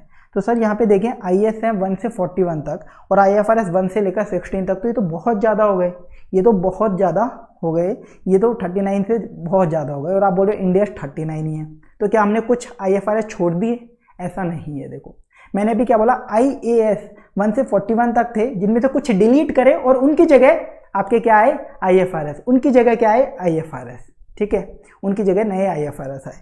यानी हमारे पास इस अकॉर्डिंग देखें तो 1 से 41 तक ही है, तो सर फिर भी 41 होते हैं, और आपने बताया टोटल 39 इंडेस हैं। अभी अपन ने जब सिलेबस का ओवरव्यू देखा था, तो 2 कहाँ गए, अभी वो इशू नहीं हुए, अभी कुछ है नहीं उनके बारे में, ठीक है, अभी वो कुछ इशू नहीं हुए, बीच में गैप है। जैसे आप देखोगे ना, IAS 1 है प्रेजेंटेशन ऑफ फाइनेंशियल स्टेटमेंट्स का, IAS 2 इन्वेंटरीज के लिए, IAS 3 कोई अवेलेबल है ही नहीं, IAS 4 भी नहीं है, 5 भी नहीं है, 6 भी नहीं है, आपका IAS 7 होता है फिर स्टेटमेंट ऑफ कैश फ्लो का, ठीक है। इनकी नंबरिंग है, AS जैसी नंबरिंग नहीं है, नंबरिंग भी चेंज हो चुकी है। नंबरिंग क्या याद करनी है, आप जैसे जैसे चैप्टर पढ़ते जाएंगे ना, ऑटोमेटिकली सब नंबरिंग नाम सब याद हो जाएगा आपको। तो सर नाम हमें किसका याद करना है, IFRS का, इंडेस का। हम क्या पढ़ने वाले हैं अपने कोर्स में, इंडेस। तो अब देखो इसमें एक और चीज़ बताता हूँ मैं, ये जो भी चीज़ें बता रहा हूँ ये एग्जाम के लिए कोई काम की नहीं है, बस समझने के लिए, अपनी अंडरस्टैंडिंग के लिए अपन देख रहे हैं। तो इसको नोट भी मत करना जो चीज़ अब मैं बता रहा हूँ। तो इंटरनेशनल लेवल पे IAS 1 ये है प्रेजेंटेशन ऑफ फाइनेंशियल स्टेटमेंट्स का, IAS 2 है उनके यहाँ वैल्यूएशन ऑफ इन्वेंट्रीज का, इन्वेंट्रीज के लिए, IAS 7 है कैश फ्लो स्टेटमेंट का। इस तरीके से चलते चले जाते हैं, ठीक है, 41 तक। तो इंडिया वालों ने जब इंडेस में कन्वर्ट किया इनको, इनकी जगह इंडेस बनाए गए, तो क्या नाम रखा गया, तो सर जो IAS 1 था उसका बस हमने IAS हटा दिया, उसकी जगह रख दिया इंडेस, नाम वही है same, Ind AS 1 presentation of financial statement. IAS 2 उनका इन्वेंट्रीज का था, तो हमने किया Ind AS 2 inventories. IAS 7 cash flow statement का था तो हमने कर दिया Ind AS 7 cash flow statement. नाम भी वही, नंबर भी वही, बस सिर्फ IAS की जगह हमने इंड एस रिप्लेस कर दिया, क्योंकि हम लोग कॉपी पेस्ट करने में माहिर हैं। और जो हमारी अकाउंटिंग बॉडी ICAI है वो तो सबसे ज़्यादा माहिर है, इंडिया वाले और चीज़ में माहिर होना हो, इस चीज़ में बहुत ज़्यादा माहिर है। ठीक है, तो ये वाली चीज़ हो गई। इसके बाद देखो क्या हुआ, ये तो IAS की नंबरिंग हो गई। तो इसके बाद आते हैं IFRS भी 1 से लेकर 16 तक है। IFRS 1 है first time adoption of Ind S के लिए, IFRS 2 है शेयर बेस्ड पेमेंट का, IFRS 3 है बिजनेस कॉम्बिनेशन का। इस तरीके से IFRS 1 से लेकर 16 तक है। तो सर इनके लिए भी ऐसा ही किया होगा इंडिया वालों ने, IFRS नाम की जगह रख दिया होगा इंड एस। बिल्कुल, जब हम इंड एस नाम दे रहे हैं तो एक ही नाम से बोलेंगे ना, इंड एस। और मैंने बोला IAS और IFRS को आपको एक ही मानना है, कॉमनली उन दोनों को मिलके ही हम IFRS बोलते हैं इंटरनेशनल लेवल पे, दोनों सेम ही चीज़ है। ठीक है, तो इंड एस, लेकिन सर यहाँ पे नंबरिंग कैसे देंगे, यहाँ पे भी मैं 1 लिख दूँ तो फिर इंड एस 1 1 2 हो जाएंगे, तो ऐसा नहीं। अब क्या करा जाए, इसके लिए इन्होंने क्या करा, IFRS जो है उनके लिए इंड एस में 100 की सीरीज स्टार्ट कर दी, इंड एस 101, IFRS 2 के लिए इंड एस 102, IFRS 3 के लिए इंड एस 103। इस तरीके से इंड एस की नंबरिंग बनी। ये इंड एस पे नंबरिंग इस बेसिस पे रखी गई। ठीक है, पता हो तो ठीक है, ये चीज़ नहीं पता हो तो भी कोई फ़र्क तो पड़ना नहीं है। तो ये कुछ नोट करने का नहीं है इसमें, इसलिए मैंने ये हटा दिया। तो आपका फाइनेंशियल रिपोर्टिंग सिलेबस आपको समझ में आ गया। सिलेबस में क्या पढ़ना है, सिलेबस में आपके इंड एस है, Indian accounting standards end S.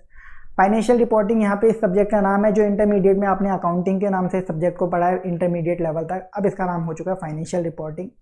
और आप जब इंटरमीडिएट लेवल पे पढ़ते थे तो AS पढ़ते थे, और उसके अलावा भी और चैप्टर्स भी पढ़ते थे, बट यहाँ पे सिर्फ आपको इंड एस ही पढ़नी है और कुछ नहीं पढ़ना। सिर्फ लिमिटेड इंड एस से लिमिटेड कोर्स है आपका। और कुछ इंड एस पता क्या होंगे, जैसे मैंने बताया कन्वर्ज करा है हमने उनको, IFRS और जो सामने वालों के इंटरनेशनल लेवल के थे उनसे हमने अपने इंड एस बनाए हैं। अब जो आप इंड एस पढ़ने वाले हो, जो AS आप पढ़ चुके हो, तो सर इनमें कुछ सिमिलैरिटी है क्या? पहले हम सर AS पढ़ चुके हैं और अब हम पढ़ेंगे इस सब्जेक्ट में इंड एस। कोई सिमिलैरिटी है? कुछ इंड एस जो AS में लिखा हुआ था ना, एज इट इज़ वैसा का वैसा लिखा हुआ है, वही ट्रीटमेंट्स लिखे हुए हैं। जैसे इन्वेंट्रीज की अपन बात करें तो पूरा का पूरा ऑलमोस्ट सेम है। ठीक है, PP की बात करें पूरा का पूरा सेम है। तो कुछ इंड एस जो हैं, कुछ Ind AS as it is same है जो आपने AS में पढ़ रखा है। तो यहाँ पे आपको बस थोड़ा डिटेल में एक्स्ट्रा पढ़ना है, डिटेल में पढ़ेंगे उन चीज़ों को, एज इट इज पढ़ेंगे। लेकिन कुछ इंड एस कम्प्लीटली डिफरेंट है। जैसे आप AS 14 अमालगमेशन का पढ़ते थे, यहाँ आप देखेंगे इंड एस 103 बिजनेस कॉम्बिनेशन के नाम से, कम्प्लीटली डिफरेंट चीज़ें आपको देखने को मिलेंगी। बहुत सारी चीज़ें अलग हैं जो आपने अकाउंटिंग स्टैंडर्ड्स के फॉर्म में इंटरमीडिएट लेवल तक पढ़ी हैं। ठीक है, तो ऐसे आपको और भी चेंजेस देखने को मिलेंगे। जैसे आपने डेफर्ड टैक्स एसेट या लाइबिलिटी बनाना सीखा होगा AS के अकॉर्डिंग, AS 22 में, तो यहाँ पे आप सीखोगे। लेकिन यहाँ पे जब आप इंड एस 12 है उसका डेफर्ड टैक्स के लिए, तो वो कम्प्लीटली डिफरेंट है AS के कंपैरिजन में। तो कुछ कंटेंट आपका सेम भी है AS से, कुछ इंड एस AS के जैसे सिमिलर भी हैं, कुछ कम्प्लीटली डिफरेंट है। जैसे आपने AS 13 इन्वेस्टमेंट अकाउंटिंग का देखा होगा, बेसिक सा AS था। लेकिन जब आप फाइनल लेवल पे अब इंड एस देखने वाले हो, आपके कोर्स में जो इंड एस है, इंड एस जो है ना इन्वेस्टमेंट अकाउंटिंग का, वो कम्प्लीटली चेंज हो चुका है, कम्प्लीटली चेंज है। यानी इंड एस में बोलूँ तो एक तरीके से IFRS जो है वो कम्प्लीटली चेंज है। तो वहाँ पे यहाँ पे आपको वो डिटेल में अलग से पढ़ना पड़ेगा। तो कुछ पुरानी चीज़ें हेल्प भी करेंगी, लेकिन यहाँ पे अपन सबको डिटेल में देखेंगे, आपको कुछ भी पुराना सोचने की ज़रूरत नहीं है। ठीक है, अब अपन पूरा डिटेल में यहाँ पे कोर्स करने वाले हैं। और जैसे मैं आपको कराऊंगा बस वैसे करते जाइएगा, FR एकदम परफेक्ट हो जाएगी। FR से लोग डर जाते हैं कि इंड एस है, पता नहीं क्या नई चीज़ आ गई। कुछ भी नहीं है, बहुत ईजी है। ईजीली जिस तरीके से कराऊंगा वो फॉलो कर लिया तो FR में शॉर्ट आप बहुत शानदार मार्क्स लेके आ सकते हैं। तो चलिए ये आप नोट कर लीजिए एक बार, वीडियो को पॉज करके आप नोट कर सकते हैं।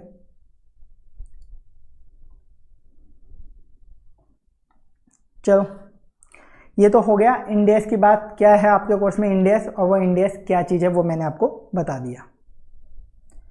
अब ये इंड एस सर क्या सबको फॉलो करने हैं? आपके माइंड में दूसरी चीज़ जो आएगी वो ये आएगी, एप्लीकेबिलिटी ऑफ इंड एस। क्या अब से इंडिया में सिर्फ इंड एस ही फॉलो होंगे क्या? मतलब जो हमने अकाउंटिंग स्टैंडर्ड्स पढ़े सर उनकी कोई वैल्यू नहीं है क्या? जो हमने इंटरमीडिएट लेवल तक अकाउंटिंग स्टैंडर्ड्स पढ़ाए गए वो बिना बात में पढ़ाए गए। जब इंड एस आ गए इंडिया के अंदर तो इंड एस ही फॉलो होंगे, इस हिसाब से आपके अकॉर्डिंग तो फिर इंड एस ही फॉलो होंगे। तो हमने जो अकाउंटिंग स्टैंडर्ड्स पढ़े इंटरमीडिएट लेवल तक वो बिना बात में पढ़ाया, ICAI ने कोर्स में बिना बात में दे रखे। तो बिना बात में कुछ नहीं दिया जाता है, वो अकाउंटिंग स्टैंडर्ड्स आज भी एप्लीकेबल है। तो सर इसका क्या मतलब हुआ, वो आज भी एप्लीकेबल है और इंड एस भी हमें पढ़ने हैं। आपने बोला अब इंड एस भी लेके आए, तो समझो आप मेरी बात। इंड एस लाने का मेन पर्पस क्या था कि जो फॉरेन इन्वेस्टर्स हैं वो इंडिया में आके इन्वेस्ट करें, फॉरेन इन्वेस्टर्स इंडिया में आके इन्वेस्ट करें। तो अब देखो मेरे बगल में एक रामलाल किराना स्टोर है, वो किराने का सामान बेचता है। रामलाल बेचारा प्रोपराइटर है, अपने कैसे जैसे एक फाइनेंशियल स्टेटमेंट बना लेता है, बैलेंस शीट P&L बना लेता है AS के अकॉर्डिंग, क्योंकि इंडिया में AS ही चलते हैं। अब उसको गवर्नमेंट बोलेगी कि भाई तू इंड एस लगा क्योंकि फॉरेन से इन्वेस्टर आ रहे हैं तेरी दुकान में इन्वेस्ट करने के लिए। बताओ उसके बिजनेस में कौन इन्वेस्ट करेगा, उस प्रोपराइटर के में। तो जो फॉरेन के इन्वेस्टर्स हैं वो कहाँ इन्वेस्ट करेंगे, ये तो सोचो आप। फॉरेन के इन्वेस्टर बड़ी बड़ी कंपनीज में इन्वेस्ट करेंगे, ना कि कोई छोटे मोटे पार्टनरशिप, प्रोपराइटरशिप, इन सब फॉर्म में। तो इंड एस सिर्फ बड़ी कंपनीज पर लगेंगे। जो अभी तक जो फॉलो कर रहे हैं पार्टनरशिप, प्रोपराइटरशिप वाले जो लोग हैं, LLP वाले लोग हैं, उनको आज भी अकाउंटिंग स्टैंडर्ड्स ही फॉलो करने हैं, उनको AS ही फॉलो करने हैं, उन लोगों को AS ही फॉलो करने हैं। आप लोग AS के अकॉर्डिंग ही फाइनेंशियल स्टेटमेंट बनाइए, ऐसा गवर्नमेंट ने बोला कि आप लोगों को इंड एस फॉलो करने की कोई रिक्वायरमेंट नहीं है। सिंपल सी बात है, उन लोगों की क्यों कॉम्प्लेक्सिटी बढ़ाना, उनको नया प्रिंसिपल बढ़ाऊं। ये बेचारा रामलाल सुबह से शाम तक किराने का सामान बेचता है, ये कब पढ़ेगा इंड एस और कब बनाएगा इंड एस के अकॉर्डिंग बैलेंस शीट, ठीक है। और जरूरत भी नहीं है इसको, तो इसमें कौन फॉरेन इन्वेस्टमेंट करने आने वाला है, वो तो बड़ी बड़ी कंपनीज में होंगे फॉरेन के इन्वेस्टमेंट। तो यानी इंड एस की एप्लीकेबिलिटी सिर्फ बड़ी कंपनीज पर होगी, ठीक है, बड़ी कंपनीज पर होगी। यानी AS भी एग्जिस्ट कर रहे हैं और इंड एस भी एग्जिस्ट कर रहे हैं। AS कौन फॉलो कर रहे हैं, कंपनीज के अलावा जो भी लोग हैं वो सब AS फॉलो करेंगे, उनको AS के अकॉर्डिंग फाइनेंशियल स्टेटमेंट्स बनाने हैं जो आप पढ़ चुके हो इंटरमीडिएट तक। और जो बड़ी कंपनीज हैं उनको बनाने हैं इंड एस के अकॉर्डिंग फाइनेंशियल स्टेटमेंट्स। कंपनीज में भी मैं वर्ड बोल रहा हूँ एक बड़ी कंपनीज, अभी सिर्फ उनको बनाने हैं जो बड़ी कंपनीज है। क्योंकि देखो फॉरेन का इन्वेस्टर आया, मेरी एक छोटी सी मान लो कंपनी है ABC लिमिटेड, 10 लाख रुपए का मुश्किल से साल का प्रॉफिट होता है, वो मेरी कंपनी में इन्वेस्ट करेगा फॉरेन से आके मेरी कंपनी मिलेगी क्या उसको इन्वेस्ट करने के लिए। यानी इंड एस एप्लीकेबल होंगे कंपनीज पर, वो भी बड़ी कंपनीज पर, ठीक है, कंपनीज पर एप्लीकेबल होंगे वो भी सिर्फ बड़ी कंपनीज पर। ये आपको समझ में आता है। आप सब बड़ी कंपनीज क्या होती हैं ये बताओ, कोई डेफिनेशन है बड़ी कंपनीज की, बिल्कुल है, तो वो भी हम देख लेते हैं।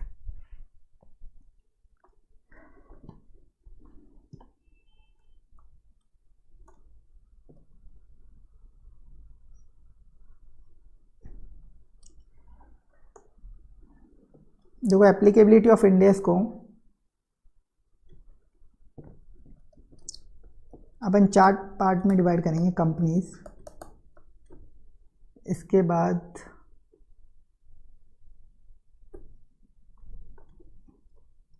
NBFCs, banks, insurance companies.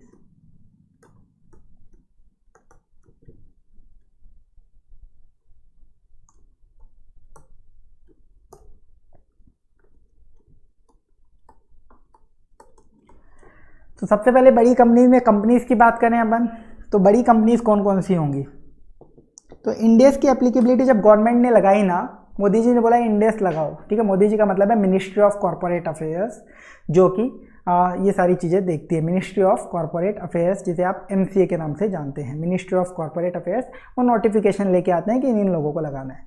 तो सबसे पहले जैसे ही इंड एस बने हैं तो गवर्नमेंट ने इंड एस को लगाने के लिए, इंड एस की एप्लीकेबिलिटी के लिए 2 फेज दिए, 2 फेज में इसकी एप्लीकेबिलिटी निकाली गई।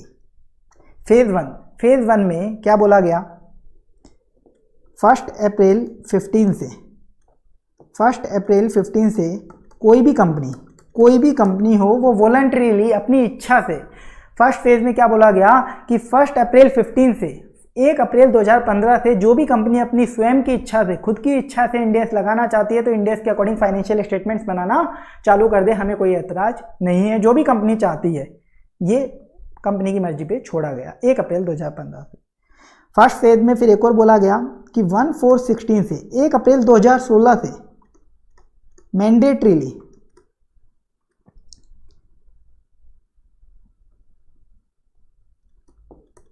all companies having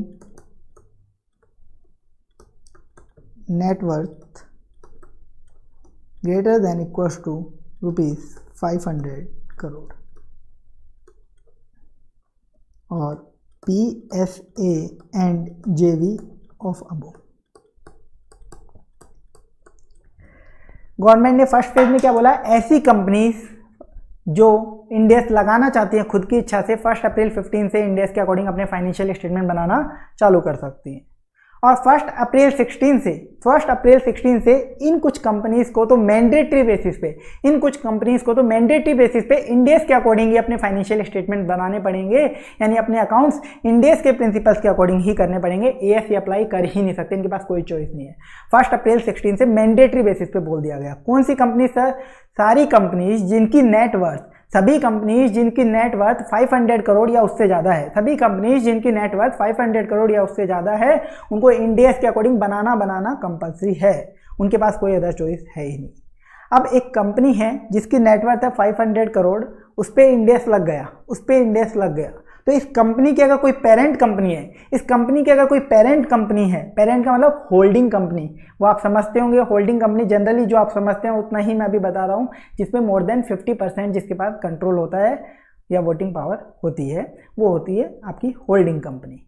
तो मेरी कंपनी की कोई होल्डिंग कंपनी है, उसको भी लगानी पड़ेगी, उसको भी इंडेस के अकॉर्डिंग ही फाइनेंशियल स्टेटमेंट बनाने पड़ेंगे, चाहे उसकी नेटवर्थ 500 करोड़ से कमी क्यों ना हो। और मेरी कंपनी की कोई सब्सिडरी कंपनी है या कोई एसोसिएट कंपनी है या मेरी कोई जॉइंट वेंचर है, उन सबको भी अपने फाइनेंशियल स्टेटमेंट्स इंडेस के अकॉर्डिंग ही बनाने पड़ेंगे। यानी एक बार अगर मेरे पे इंडेस लग गया, कब लगेगा मेरे पे? फर्स्ट फेज में 1 अप्रैल 16 से 500 करोड़ या उससे ज़्यादा मेरी नेटवर्थ हो गई, तो मेरे को इंडेस के अकॉर्डिंग फाइनेंशियल स्टेटमेंट्स बनाने हैं। और मेरे से जुड़े हुए जितने लोग हैं, यानी मेरी पेरेंट कंपनी, मेरी सब्सिडरी, एसोसिएट और जॉइंट वेंचर, इन लोगों को भी अपने फाइनेंशियल स्टेटमेंट्स इंडेस के अकॉर्डिंग बनाने पड़ेंगे, चाहे इन लोगों की बेचारों की नेटवर्थ 10 करोड़ भी क्यों ना हो, फिर भी बनाने पड़ेंगे, क्योंकि ये मेरे से जुड़े हुए हैं।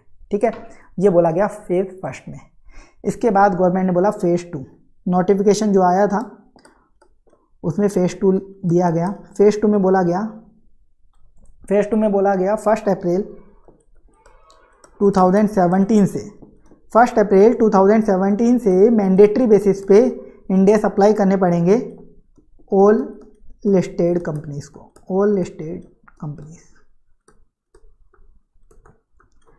Second all unlisted companies having net worth greater than equals to ₹250 crores।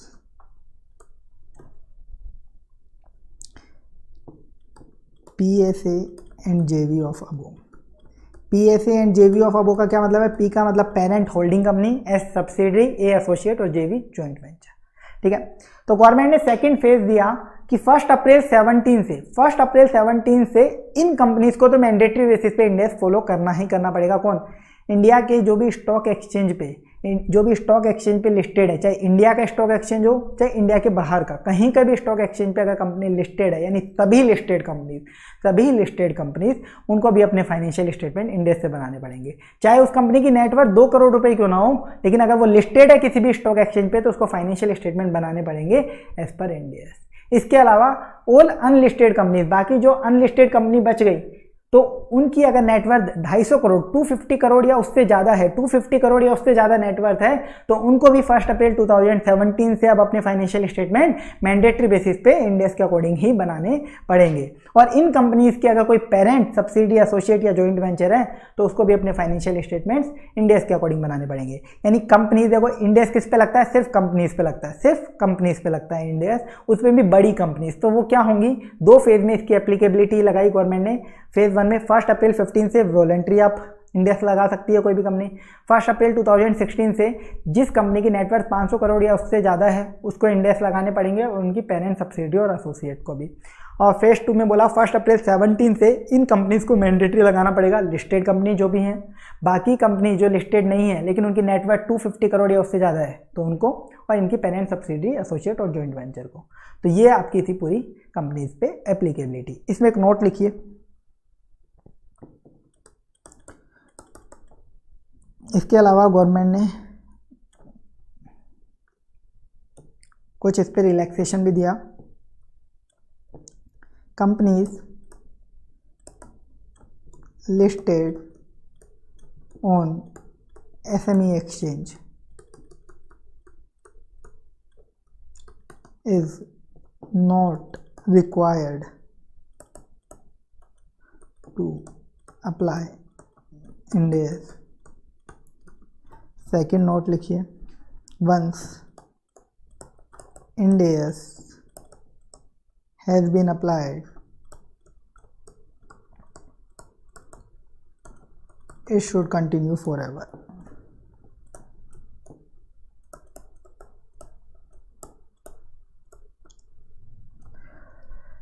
Government ने क्या बोला कि इन कंपनीज को लगाना है, तो उसमें क्या आ गई, सारी लिस्टेड कंपनी आ गई 1 अप्रैल 17 से, तो सब लिस्टेड कंपनीज को भी इंड एस लगाना पड़ेगा, चाहे उनके नेटवर्क कुछ भी। तो सर कुछ ऐसी कंपनीज भी हो सकती हैं जो लिस्टेड तो हैं पर कोई SME एक्सचेंज पर, SME यानी स्मॉल एंड मीडियम एंटरप्राइजेज। तो स्मॉल एंड मीडियम एंटरप्राइजेज के लिए जो स्टॉक एक्सचेंज है उस पर लिस्टेड है, जैसे अपने normal stock exchange BSE NSE हैं, तो इन्हीं का स्मॉल और मीडियम एंटरप्राइजेज के लिए भी एक्सचेंज होता है, BSE SME एक्सचेंज और NSE SME एक्सचेंज। ठीक है, तो कोई ऐसी कंपनी जो SME एक्सचेंज पर लिस्टेड है उसको इंडेक्स की रिक्वायरमेंट नहीं है, वो इंडेक्स ना फॉलो करे तो भी चलेगा, वो इंडेक्स अप्लाई ना करें तो भी चलेगा, तो उसको ये रिलैक्सेशन दी गई। तो सर क्यों दी गई ये रिलैक्सेशन? SME यानी स्मॉल एंड मीडियम एंटरप्राइज, इसकी डेफिनेशन कंपनीज एक्ट में आपने पढ़ ली होगी, उसकी अपने को जरूरत भी नहीं है। ये टॉपिक मैं वापस से बोल रहा हूँ, जो आज मैं आपको बता रहा हूँ ये एग्जाम के लिए नहीं है, सिर्फ आपकी समझने के लिए है कि ऐसे इंडेक्स अप्लाई हुए, क्या है इंडेक्स, वो सब चीज़ों के लिए। तो ये बस सिर्फ एक बार पढ़ के आपको छोड़ देनी है ये सारी चीज़ें। तो SME स्मॉल मीडियम एंटरप्राइज क्या होता है उसको मैं डिटेल में यहाँ डिस्कस नहीं करने वाला आप लोगों के साथ, इसकी आपको ज़रूरत भी नहीं है। तो SME जो है एक छोटी कंपनी है, वो छोटे से एक्सचेंज पे लिस्टेड हुई है, तो वो छोटी कंपनी है, तो उसमें फॉरेन इन्वेस्टर क्यों इन्वेस्ट करेगा? तो उसको बनाने की जरूरत ही क्या है फाइनेंशियल स्टेटमेंट इंडेक्स के अकॉर्डिंग, इसलिए गवर्नमेंट ने ये रिलैक्सेशन दे दी। इसके बाद दूसरा नोट मैंने लिखवाया, एक बार अगर किसी कंपनी ने इंडेक्स लगा लिया तो वो ये नहीं बोल सकती कि अब नेक्स्ट ईयर में मुझे नहीं लगाना इंडेक्स। मान लो 1 अप्रैल 15 से गवर्नमेंट ने बोला था वॉलंटरीली जिसको इंडेक्स लगाना है लगाओ, ठीक है, तो मेरे में जोश आया और मैंने इंडेक्स के अकॉर्डिंग फाइनेंशियल स्टेटमेंट बनाया। जब पहली बार मैंने इंडेक्स के अकॉर्डिंग फाइनेंशियल स्टेटमेंट बनाया ना, तो मेरा तो सिट्टी पिट्टी गुल हो गई मेरी, मतलब ऐसे हाल हो गए यार, इतने सारी कैलकुलेशन, ये क्या क्या निकालना पड़ रहा है, क्या क्या फेयर वैल्यू कैलकुलेट करनी पड़ रही है, मेरी हालत ख़राब हो गई। मैंने बोला चलो इस बार तो बना लिए, अगली बार से नहीं बनाना, मेरी चॉइस थी ना। लेकिन गवर्नमेंट ने बोला एक बार बेटा तुम अंदर आ गए ना तो बाहर नहीं जा सकते, एक बार तुमने अगर इंडेक्स लगा लिए तो अब तुम्हें ज़िंदगी भर इंडेक्स ही फॉलो करने पड़ेंगे, चाहे तुम्हारी नेटवर्थ नेगेटिव में ही क्यों ना हो, ठीक है, तो भी तुम्हें इंडेक्स लगाने ही लगाने पड़ेंगे। ये वाली चीज़ गवर्नमेंट ने बोली। चलिए इतना सा था कंपनीज वाला पोर्शन कि किन किन कंपनीज पे लगेगा। अब देख लीजिए NBFC। देखो इंडिया किस पे लगेंगे, कंपनीज पर लगेंगे। तो कंपनीज अपन नॉर्मल जो कंपनीज होती हैं उनकी बात करी, कंपनीज के अलावा India non banking financial companies, banks और इंश्योरेंस कंपनीज, इन पर भी अप्लाई होंगे। इसके अलावा जो नॉर्मल बच गए ना बाकी सब लोग, उन पे किसी पे भी इंडेक्स नहीं अप्लाई होंगे। Proprietor, partnership, LLP, cooperative society, जो भी बाकी चीज़ें हैं उन पे इंडेक्स बनाने की कोई ज़रूरत नहीं है, क्योंकि ये बड़े लोग हैं। देखो कंपनीज, बड़ी जो कंपनीज है उनको ले लिया अपन ने। NBFC क्या होती है, नॉन बैंकिंग फाइनेंशियल कंपनीज, ये ऐसी कंपनीज होती हैं जो बैंक तो नहीं है पर फिर भी लोन देने का बिजनेस करती है, वो होती है नॉन बैंकिंग फाइनेंशियल कंपनीज। तो जो फॉरेन इन्वेस्टर्स होते हैं ऐसी कंपनीज में भी इन्वेस्ट करते हैं पैसा। जो बैंक्स हैं, बैंक्स का कितना बड़ा बिजनेस है, तो इसमें भी फॉरेन इन्वेस्टर इन्वेस्ट करते हैं। इंश्योरेंस कंपनीज हैं, इनका भी बहुत बड़ा बिजनेस है, तो इसमें भी फॉरेन इन्वेस्टर इन्वेस्ट करते हैं, ठीक है। तो इनके लिए अलग अलग रूल्स है, इनके लिए अलग अलग रूल्स है कि इन पे किस कैटेगरी में अप्लाई होगा इंडेक्स। तो NBFC इसके लिए गवर्नमेंट ने बोला, इसके लिए भी वही फेजेज वाली बात होगी। फर्स्ट फेज आया, गवर्नमेंट ने फर्स्ट फेज में बोला NBFC को कि 1 अप्रैल 2018 से मैंडेटरीली लगाना है। किस किस को? All NBFCs having net worth greater than equals to ₹500 crore, और इसकी जो भी पेरेंट, सब्सिडरी, एसोसिएट है या जॉइंट वेंचर है उसको भी। इसके बाद फेज 2,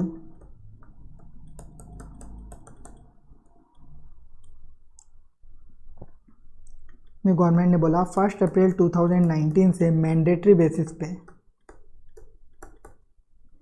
लगाना है ऑल NBFCs को जिनकी नेटवर्थ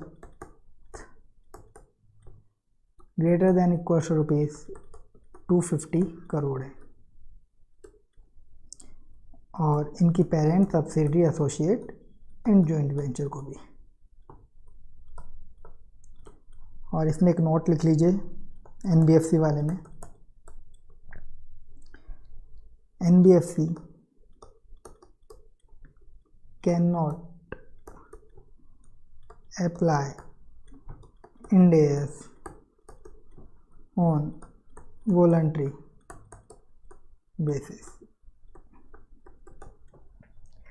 ये है आपका एनबीएफसी वाला। नॉन बैंकिंग फाइनेंशियल कंपनीज को अपने फाइनेंशियल स्टेटमेंट्स इंड एस के अकॉर्डिंग कब बनाने हैं? पहले फेज में गवर्नमेंट ने बोला कि 1 अप्रैल 2018 से हर एनबीएफसी को मैंडेटरी बेसिस पे इंड एस फॉलो करने पड़ेंगे अगर उनकी नेटवर्थ 500 करोड़ या उससे ज़्यादा है। अगर उनकी नेटवर्थ 500 करोड़ या उससे ज़्यादा है और इसकी कोई भी पेरेंट सब्सिडियरी एसोसिएट या जॉइंट वेंचर है तो उसको भी फॉलो करना पड़ेगा। और फेज 2 में क्या बोला गया कि 1 अप्रैल 2019 से हर एनबीएफसी को मैंडेटरीली इंड एस फॉलो करने पड़ेंगे अगर उसकी नेटवर्थ 250 करोड़ या उससे ज़्यादा है। अगर उसकी नेटवर्थ 250 करोड़ या उससे ज़्यादा है, ठीक है। इसमें लिस्टेड एनबीएफसी भी आएंगे, सेम वैसा ही होगा जैसा अपना कंपनीज का हो रहा था। ऑल लिस्टेड एनबीएफसी को भी करना है। ऑल लिस्टेड एनबीएफसी और बाकी all unlisted NBFC having net 250 crore और above. All unlisted NBFC having net 250 crore और अबव।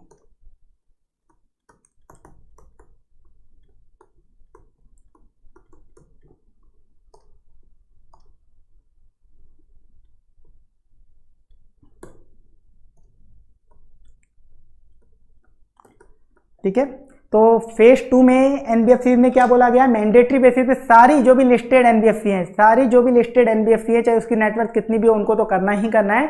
और अनलिस्टेड एनबीएफसी में जिनकी नेटवर्थ 250 करोड़ या उससे ज़्यादा है उनको भी इंड एस अप्लाई करना है और इनकी पेरेंट सब्सिडी और एसोसिएट को भी।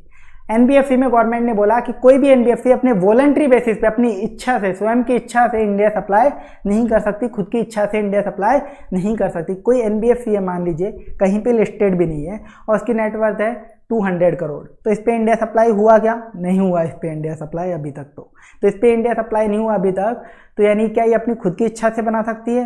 ये बोले कि मैं अपनी इच्छा से इंड एस के अकॉर्डिंग फाइनेंशियल स्टेटमेंट बनाऊँ, नहीं कर सकती। वॉलंटरी बेसिस एनबीएफसी को अलाउड नहीं है। तो ये था आपका एनबीएफसी का, सेम कंपनी जैसा ही था, बस वॉलंटरी बेसिस इनको अलाउ नहीं था। बैंक्स के लिए implementation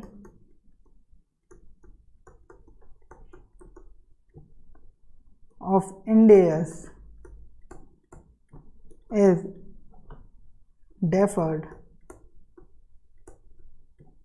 until further notice. Same चीज़ आपको लिखनी है इंश्योरेंस कंपनीज में।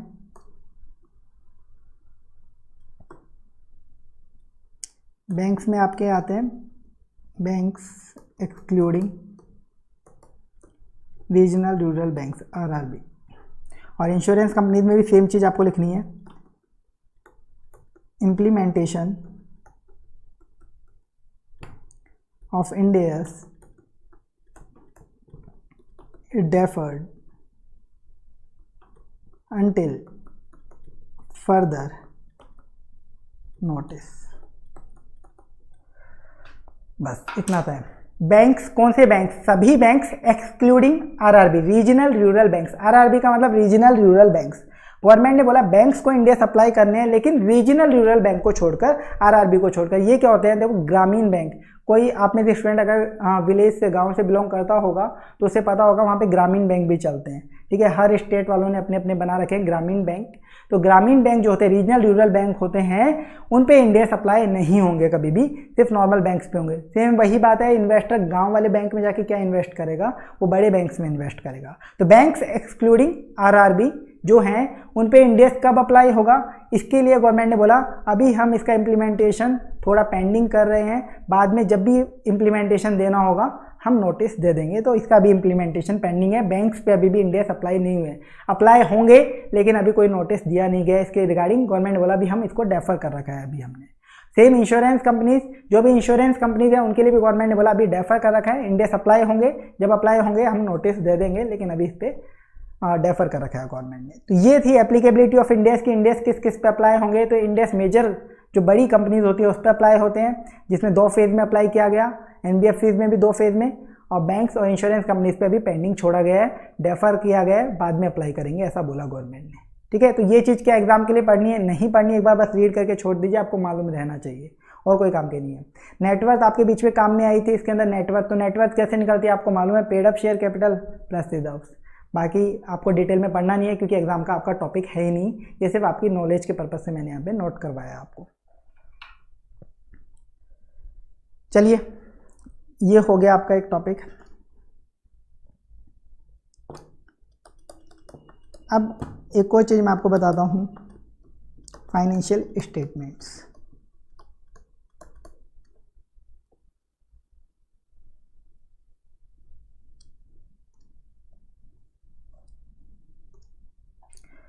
देखिए, फाइनेंशियल स्टेटमेंट्स क्या होते हैं, कैसे बनाए जाते हैं। फाइनेंशियल स्टेटमेंट्स क्या होते हैं, कैसे बनाए जाते हैं।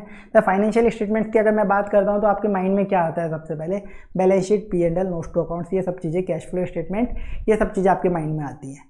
तो ये फाइनेंशियल स्टेटमेंट्स के बारे में बात कहाँ करी गई है कि फाइनेंशियल स्टेटमेंट, एक बैलेंस शीट बनेगी तो कैसे बनेगी, P&L बनेगा तो कैसे बनेगा। सर अगर मैं प्रोप्राइटर, पार्टनरशिप इनकी बात करूँ तो इनका कोई स्पेसिफिक फॉर्मेट नहीं है, आप नॉर्मली बनाते आए हैं वैसे बनाते हैं। लेकिन सीए फाइनल लेवल पे आपको क्या पढ़ना है, इंडेस, आपको क्या पढ़ना है, इंडेस, और इंडेस अप्लाई किस पे होता है, सिर्फ कंपनीज पर। तो अब अपन सिर्फ कंपनीज के पॉइंट ऑफ व्यू से बात करेंगे। तो कंपनीज के फाइनेंशियल स्टेटमेंट के बारे में कहीं पे कोई बात करी हुई है क्या, आप ये बताइए मुझे। तो आपने पढ़ा होगा ये भी इंटरमीडिएट लेवल पर, कंपनीज के फाइनेंशियल स्टेटमेंट कहाँ बता रखे हैं, उनका फॉर्मेट कहाँ दिया हुआ है, schedule 3 of companies act 2013। Schedule 3 जो कंपनीज एक्ट का है उसके अंदर आपको इसका फॉर्मेट देखने को मिलेगा। तो फाइनेंशियल स्टेटमेंट्स कहाँ आपको मिलते हैं, शेड्यूल 3 ऑफ कंपनीज एक्ट 2013। जो कंपनीज एक्ट का शेड्यूल 3 है, इसके अंदर कंपनीज को फाइनेंशियल स्टेटमेंट, कंपनीज की बैलेंस शीट बनेगी तो किस फॉर्मेट से बनेगी, वो सारी डिटेल इसमें है। कंपनीज का P&L बनेगा तो किस फॉर्मेट में बनेगा, वो सारी डिटेल इसके अंदर है। ठीक है, तो जो आपने इंटरमीडिएट लेवल पे पढ़ा था वो अकाउंटिंग स्टैंडर्ड्स के अकॉर्डिंग जो कंपनी एएस को फॉलो कर रही है वो किस फॉर्मेट में बनाएगी, वो आपने पढ़ा था। तो शेड्यूल 3 जो दे रखा है ना कंपनीज एक्ट का, इसमें इंडेस जो कंपनी फॉलो कर रही है वो कैसे बैलेंस शीट P&L बनाएगी उसका भी इसमें फॉर्मेट दे रखा है। तो कोई शेड्यूल क्या होता है, जैसे आपका एक एक्ट होता है कंपनीज एक्ट, तो उसमें आप सेक्शन देखते हो कि बहुत सारे सेक्शंस होते हैं, रूल्स होते हैं। तो जैसे सेक्शंस रूल्स होते हैं वैसे ही एक्ट में लास्ट में शेड्यूल भी अटैच किए जाते हैं। ठीक है, सेक्शन में कहीं पे कोई चीज़ का रेफरेंस देना हो तो वो शेड्यूल में डाली जाती है। तो ऐसे ही शेड्यूल 3 में कंपनीज के लिए जो फाइनेंशियल स्टेटमेंट बनेंगे उनका फॉर्मेट दिया हुआ है। उन फाइनेंशियल स्टेटमेंट में क्या क्या आइटम आप डिस्क्लोज करोगे, क्या क्या प्रेजेंटेशन कैसे करोगे, वो सारी चीज़ें शेड्यूल 3 में बता रखी हैं। तो क्या सर अब अपन शेड्यूल 3 पढ़ने वाले हैं, शेड्यूल 3 आपके कोर्स में है और इसको आपको पढ़ना भी है, लेकिन क्या आज ही पढ़ने वाले हैं, नहीं, अभी अपन नहीं पढ़ने वाले। तो आपने हेडिंग क्यों डाली है यहाँ पे मैंने आपको कुछ बेसिक चीज़ें इसके बारे में बतानी है। यहाँ पे कुछ बेसिक चीज़ें बताऊंगा जो आपको जान लेनी जरूरी है इंडेस से रिलेटेड, फाइनेंशियल स्टेटमेंट से रिलेटेड, कि इंडेस के फाइनेंशियल स्टेटमेंट में कुछ जो स्पेशल चीज़ें आती हैं वो मैं आज आपको बताने वाला हूँ। शेड्यूल 3 को तो पूरा डिटेल में अपने को पढ़ना है, ठीक है, वो अपन बाद में पढ़ेंगे जब इसका लिंकेज आएगा। मैं आपको इंडेस इस तरीके से स्टार्ट करूँगा कि उनका लिंकेज बनता चला जाए और आपका ईजिली कोर्स हो जाए। तो शेड्यूल 3 को बाद में डिटेल में पढ़ेंगे, अभी मैं कोई डिटेल में नहीं पढ़ा रहा हूँ, बस अभी जितना बता रहा हूँ उतना सुनते जाना। आज के लेक्चर में सिर्फ अपन जो चीज़ें अपने को समझने में बेस बनाएंगे अपने इंडेस का, कि इंडेस क्या होते हैं, वो चीज़ें आज के लेक्चर में सिर्फ आपको बता रहा हूँ। ये कोई कोर्स रिलेटेड चीज़ों का डिस्कशन अपना ये नहीं हो रहा कि ये चीज़ें एग्जाम में पूछेंगे, शेड्यूल 3 अपन डिटेल में देख रहे हैं, कोई डिटेल में नहीं देख रहे, जितना अपने को समझने की ज़रूरत है बस उतना समझा रहा हूँ। देखो, शेड्यूल 3 में कंपनीज एक्ट का जो शेड्यूल 3 है उसको फर्दर 3 डिवीज़न में डिवाइड किया हुआ है। शेड्यूल 3 को भी फर्दर 3 पार्ट्स बोल दीजिए या 3 डिवीज़न बोल दीजिए, उसमें डिवाइड किया हुआ है। डिवीज़न 1 जो है शेड्यूल 3 का, शेड्यूल 3 में एक डिवीज़न 1 है, कंपनीज एक्ट का शेड्यूल 3 उसमें एक डिवीज़न 1 है। डिवीज़न 1 में क्या दे रखा है कि जो कंपनीज एएस फॉलो करती हैं उनको फाइनेंशियल स्टेटमेंट जो बनाने हैं वो किस फॉर्मेट में बनाने हैं, बैलेंस शीट, P&L, उनकी बात करता है फॉर एएस। डिवीज़न 2 किसकी बात करता है, ऐसी कंपनीज जो फाइनेंशियल स्टेटमेंट बनाएंगी एज पर इंड एस, उनको कौन सा फॉर्मेट फॉलो करना है। और डिवीज़न 3 सर किसकी बात करता है, डिवीज़न 3 बात करता है ऐसी एनबीएफसी, ऐसी एनबीएफसी जो कि इंड एस फॉलो कर रही हैं, उनको क्या फाइनेंशियल स्टेटमेंट्स का फॉर्मेट रखना है अपना, वो बताता है डिवीज़न 3। तो आप बताइए कि आपको अपने कोर्स में कौन सा डिवीज़न पढ़ना है। आपको एफआर के कोर्स में पढ़ना है डिवीज़न 2 इंड एस वाली जो कंपनीज है, डिवीज़न 2, डिवीज़न 3 भी नहीं है आपके कोर्स में, एनबीएफसी रिलेटेड कोई बात नहीं होगी। मैं बोल रहा हूँ आपके कोर्स में सिर्फ इंड एस है, तो इंड एस नॉर्मली अपन पूरे पढ़ेंगे, तो वहाँ पे आपको बस सिर्फ डिवीज़न 2 काम में आने वाला है, ठीक है। ऐसी कंपनी जो इंड एस फॉलो करें उनके लिए फाइनेंशियल स्टेटमेंट्स कहाँ बताए गए हैं, डिवीज़न 2 के अंदर। तो आपको डिवीज़न 2 पढ़ना रहेगा, जो अपन डिटेल में देखेंगे। डिवीज़न 1 जो एएस रिलेटेड कंपनीज होती है, जो एएस फॉलो करती है, उनको कैसे बैलेंस शीट, P&L बनाने हैं, वो आप इंटरमीडिएट लेवल तक सीख चुके हो। तो यानी फाइनल लेवल पे अल्टीमेटली आपको अब इंड एस पढ़ने हैं, यानी सिर्फ कंपनीज का रोल आएगा आपके पास। जो भी क्वेश्चन होंगे, जो कुछ भी होगा, सिर्फ कंपनीज का डेटा होगा, क्योंकि इंड एस अप्लाई ही कंपनीज पर होते हैं। तो हम इंड एस रिलेटेड बातें करेंगे, एएस रिलेटेड कोई बातें नहीं होंगी यहाँ पर। अब देखिए जो डिवीज़न 2 है इंड एस का, ये बताता है फाइनेंशियल स्टेटमेंट एक कंपनी को क्या क्या बनाने हैं और किन किन का ये फॉर्मेट देता है, वो मैं आपको बता देता हूँ। एक तो क्या है, सबसे पहली चीज़ बैलेंस शीट। दूसरा क्या होता है आपका, statement of profit and loss. एक चीज़ और बताएगा भी ये, जो आपको एक कंपनी को बनानी रहेगी अगर वो इंड एस फॉलो कर रही है, तो फाइनेंशियल स्टेटमेंट में statement of changes in equity. ये कंप्लीटली न्यू चीज़ है आपके लिए। एएस वाली कंपनीज को statement of changes in equity जैसी कोई चीज़ बनानी ही नहीं होती थी, बस अब आपको बनानी रहेगी। तो जब शेड्यूल 3 पढ़ेंगे तब इसके बारे में डिस्कशन करेंगे, अभी कुछ नहीं समझना, बस आपको पता होना चाहिए ऐसा कुछ होने वाला है आप लोगों के साथ। फिर एक होता है statement of cash flows, statement of cash flows, और एक होते हैं आपके नोट्स, नोट्स टू अकाउंट्स जिन्हें आप बोलते हैं। तो मेजरली जो फाइनेंशियल स्टेटमेंट्स है उसके 5 कंपोनेंट होंगे इंड एस में, balance sheet, P&L, statement of changes in equity, statement of cash flow और नोट्स टू अकाउंट्स, ये सारी चीज़ें होंगी। तो ये सारे फॉर्मेट, इन सब के बारे में बात कौन करता है, शेड्यूल 3 की किस फॉर्मेट में बनेगा, क्या प्रेजेंटेशन होगी, बस सिर्फ कैश फ्लो को छोड़कर। कैश फ्लो स्टेटमेंट की बात करेगा इंड एस 7, जैसे एएस 3 आपके कैश फ्लो स्टेटमेंट की बात करता था, वैसे ही इंड एस 7 है आपका कैश फ्लो स्टेटमेंट का, ये बात करेगा कैश फ्लो स्टेटमेंट की, ठीक है। यही बताएगा कैश फ्लो स्टेटमेंट कैसे बनेगा, क्या बनेगा, वो शेड्यूल 3 बात नहीं करेगा। तो आपके ये मेजरली फाइनेंशियल स्टेटमेंट्स के पार्ट होंगे, ये सारी चीज़ें आपको बनानी रहेंगी फाइनेंशियल स्टेटमेंट्स के अंदर, जब भी एक कंपनी इंड एस के अकॉर्डिंग अपने फाइनेंशियल स्टेटमेंट्स या अपनी बुक्स बना रही है, तो ठीक है। तो अब मैं आपको कुछ और बेसिक चीज़ें बता देता हूँ जो आपको नोट तो नहीं करनी है, सिर्फ आज के लेक्चर में जो नोट करना था वो इतना ही पोर्शन था, ठीक है। तो हमने सबसे पहले देखा कि इंड एस क्या चीज़ है, इंड एस किन किन को फॉलो करना है, और जिनको इंड एस फॉलो करना है उनको फाइनेंशियल स्टेटमेंट्स में क्या क्या बनाना पड़ेगा, ये सिर्फ अपन ने देखा है। तो अब मैं आपको कुछ और चीज़ें बता देता हूँ बेसिक सी, जो आपको नोट डाउन नहीं करनी है। वो बेसिक चीज़ें इसलिए बता रहा हूँ कि जो इंड एस में कम्प्लीटली न्यू है, आप एकदम से अगर उनको देखोगे ना, जब अपन इंड एस पढ़ना स्टार्ट करेंगे और किसी क्वेश्चन में अगर वो चीज़ आपको दिखाई दे गई तो आप बोलोगे ये क्या चीज़ है, आज तक तो देखी नहीं थी और सर ने बताई भी नहीं। तो वो चीज़ें बेसिक मैं आपको बता रहा हूँ, बाकी जैसे जैसे वो चीज़ें डिटेल चैप्टर में आएंगी तो हम और डिटेल में देखते चले जाएंगे। तो वो क्या क्या है, देखो अभी मैंने आपको क्या बताया कि जो फाइनेंशियल स्टेटमेंट्स हैं एएस के अकॉर्डिंग जो बनते थे वो अलग था उनका फॉर्मेट, इंड एस के अकॉर्डिंग जो बनेंगे उनका थोड़ा फॉर्मेट अलग होगा, इनका फॉर्मेट थोड़ा सा अलग होगा। कैसे होगा, देखो आपको याद है जब आप एएस के अकॉर्डिंग फाइनेंशियल स्टेटमेंट्स बनाते थे, तो आपको याद हो, तो याद होना भी चाहिए, अभी आप पढ़ के आए होंगे इंटर में, बैलेंस शीट बनाते थे तो कैसे बनाते थे सर, एक कंपनी की बैलेंस शीट की बात कर रहा हूँ, एएस के अकॉर्डिंग बात कर रहा हूँ। तो सर सबसे पहले आता था इक्विटी एंड लायबिलिटीज, आता था या नहीं आता था सर, बिल्कुल आता था, एज पर एएस बात कर रहा हूँ मैं। इसमें फिर आप दिखाते थे इक्विटी एंड लायबिलिटीज़ में पहले share holders fund, non current liabilities, current liabilities, ठीक है। देन सेकंड हेडिंग डलती थी आपकी असेट्स की, फिर आता था आपका non current assets, current assets, इस तरीके से एक पूरा फॉर्मेट था शेड्यूल 3 का डिवीजन 1 फॉर एएस। आपने बनाया होगा और आपके माइंड में बैलेंस शीट का मतलब ही ये होता है, बैलेंस शीट ऐसे ही छपी हुई है आपके माइंड में। लेकिन अब आप भूल जाइए, बैलेंस शीट ऐसे बनती है, ठीक है। इंड एस के अकॉर्डिंग अब आपको बैलेंस शीट का फॉर्मेट चेंज कर देना है। क्या कर देना है,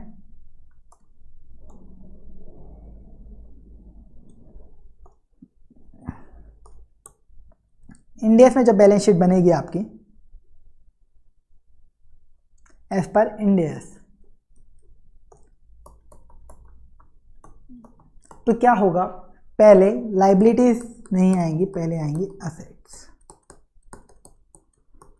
non current assets, current assets, जो भी आपके अंदर के बाइफर्केशन है वो सब आप देते जाते हैं।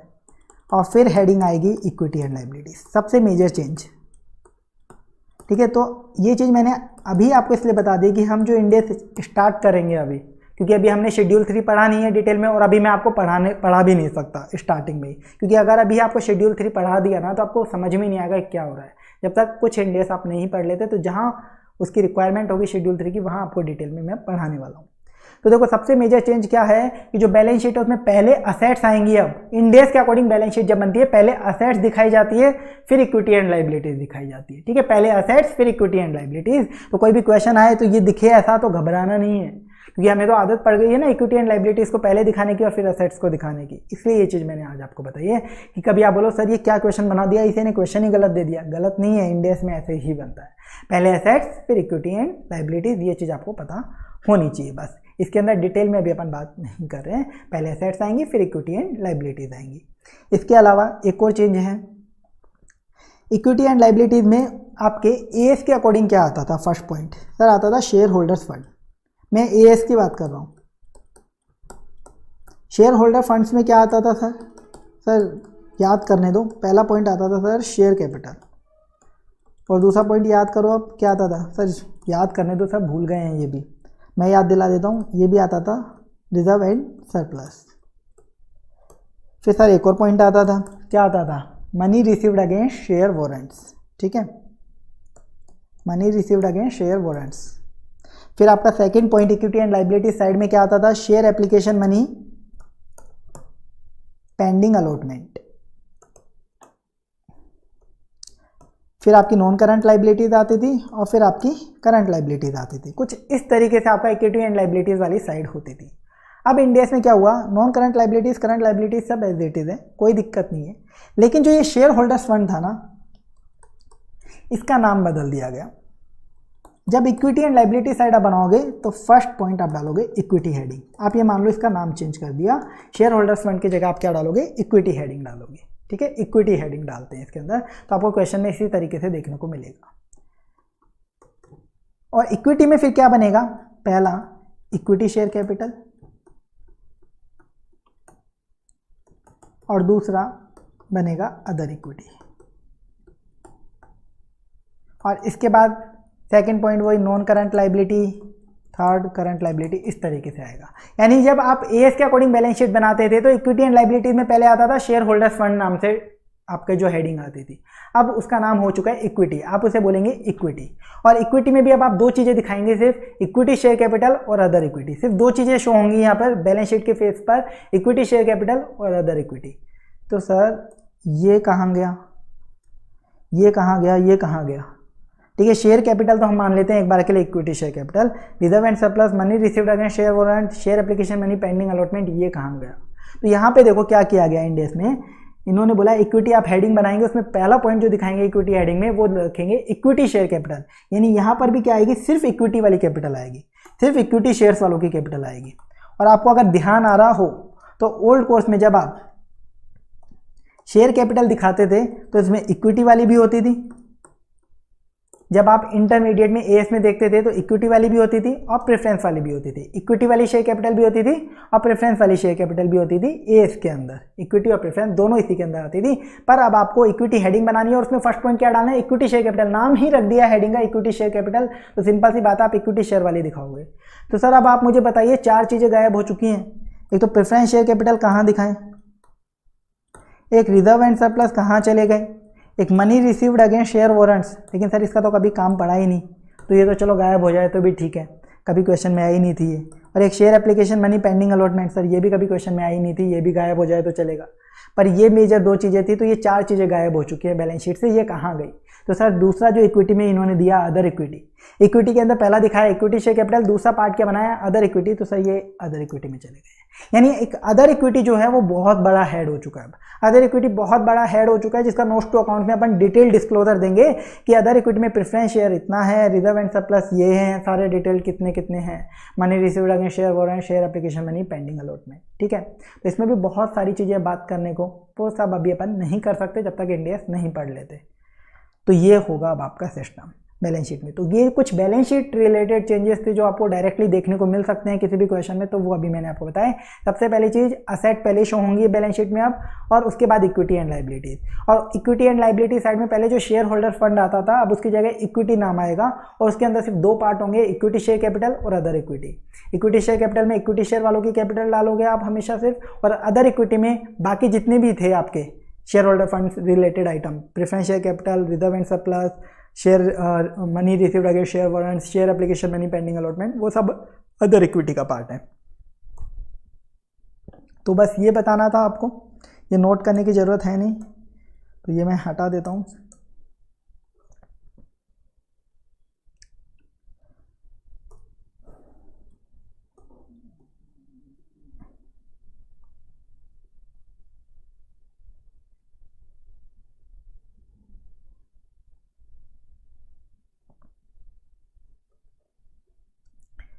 ठीक है, बैलेंस शीट रिलेटेड कुछ चेंज हुआ, वो मैंने आपको बताया थोड़ा सा, जो आपके काम में आ सकता है क्वेश्चन में। अब इसके अलावा 1-2 चीज़ें और मुझे आपको बतानी है। देखो हम बना रहे हैं सपोज P&L का स्टेटमेंट। ठीक है, P&L हम बना रहे हैं, स्टेटमेंट ऑफ P&L कैसे बनता है? सर सबसे पहले रेवेन्यू फ्रॉम ऑपरेशन आता है, ठीक है, अदर इनकम आती है, उसमें से बहुत सारे एक्सपेंसेस हैं वो लेस करते हैं, स्टेटमेंट ऐसे बनता है ना। तो एक बार मैं ओवरऑल बना रहा हूँ, ठीक है, डिटेल में नहीं बना रहा हूँ। रेवेन्यू करते हैं, रेवेन्यू में से हम एक्सपेंसेस लेस करते हैं, तो हमारा सपोज PBT आ जाता है, इसमें से हम टैक्स लेस करते हैं तो हमारा आ जाता है PAT, profit after tax during the year. हमारा क्या आ जाता है? Profit after tax during the year, कि ड्यूरिंग द ईयर हमने कितना प्रॉफिट कमाया, ये हमें मिल जाता है। ठीक है, ऐसा ही होता है P&L, डिटेल्ड होता है पूरा, पर उसके लिए मेरे को समझाने की ज़रूरत नहीं है, वो बाद में देखेंगे। अभी जो बताना चाह रहा हूँ वो सीखो आप। तो P&L एक पर्टिकुलर ईयर का आप इस तरीके से बना लेते हो, अल्टीमेटली आपको मिल जाता है पैट। अब ये पैट कहाँ जाता है ये बताइए? बैलेंस शीट में जाता है नहीं जाता? ये तो सबको मालूम होना चाहिए, बिल्कुल बेसिक चीज़ है जो आपको 11th क्लास से सिखा दी जाती है कि जो प्रॉफिट निकलता है P&L से वो बैलेंस शीट में जाता है। बैलेंस शीट में कहाँ जाता है सर? रिजर्व एंड सरप्लस के अंदर जाता है, बैलेंस शीट में रिजर्व एंड सरप्लस में जाता है। तो सर अभी मैं एक बार ओल्ड कोर्स की बात करूं, ये आपके AS वाली बात करूं बैलेंस शीट की। AS की जो बैलेंस शीट होती है इसमें आपको शेयर होल्डर फंड में रिजर्व एंड सरप्लस हेड दिखेगा, इसमें आप ये पैट ट्रांसफ़र करते हैं। रिजर्व एंड सरप्लस में भी बहुत सारे रिजर्व होते हैं, security premium, debenture redemption reserve, capital reserve, बहुत सारे रिजर्व हो सकते हैं। तो उसमें किस नाम से शो होता है रिजर्व एंड सरप्लस में? जनरली सर हम लोग तो P&L ही लिख दिया करते थे, P&L का बैलेंस P&L ही लिख दिया करते थे, या फिर जो आपका शेड्यूल 3 डिवीज़न 1 जो AS का था वो बोलता था इसको आप सरप्लस या डेफिसिट के नाम पे बोलिए, इसको सरप्लस या डेफिसिट के नाम से आप लिखिए। ठीक है, बैलेंस शीट के अंदर ये आप करते थे AS में, बिल्कुल सर करते थे। अभी क्या होगा इंडियस में? क्या होगा? P&L बना लिया हमने, प्रॉफिट निकाल लिया, तो सर बैलेंस शीट में जाएगा, बिल्कुल जाएगा। कहाँ जाएगा? Reserve and surplus. Sir reserve and surplus तो गायब हो गया बैलेंस शीट से। अरे बैलेंस शीट में रिजर्व एंड सरप्लस की एक ब्रॉड कैटेगरी आ गई अदर इक्विटी नाम से, तो बैलेंस शीट में कहाँ जाएगा ये? अदर इक्विटी में। अदर इक्विटी के अंदर डिटेल अगर अपन जाएँ तो कहाँ जा रहा है? वही रिजर्व एंड सरप्लस में जा रहा है, क्योंकि बैलेंस शीट में अदर इक्विटी दिखा रहे हैं पर रिजर्व एंड सरप्लस गया का है, अदर इक्विटी में तो जा रहे हैं। तो बोलो ना अदर इक्विटी का ब्रॉड क्लासिफिकेशन करते हैं फिर अब अपन नोट्स में, तो रिजर्व एंड सरप्लस में जा रहा है। तो रिजर्व एंड सरप्लस में तक किस नाम से दिखाएं? बहुत सारे रिजर्व आ रहे हैं रिजर्व एंड सरप्लस में, किस नाम से दिखाऊं मैं? तो सर वही P&L नाम लिख दूं? तो अब की बार इंडियस में से P&L के नाम से नहीं लिखा जाता। इंडियस में जो भी आपका प्रॉफिट गया बैलेंस शीट में, जो भी आपने ड्यूरिंग द ईयर प्रॉफिट कमाया है, P&L से जो प्रॉफिट आया वो जब आप बैलेंस शीट में लेके जाओगे तो उसका नाम आप लिखोगे retained earnings, retained earnings.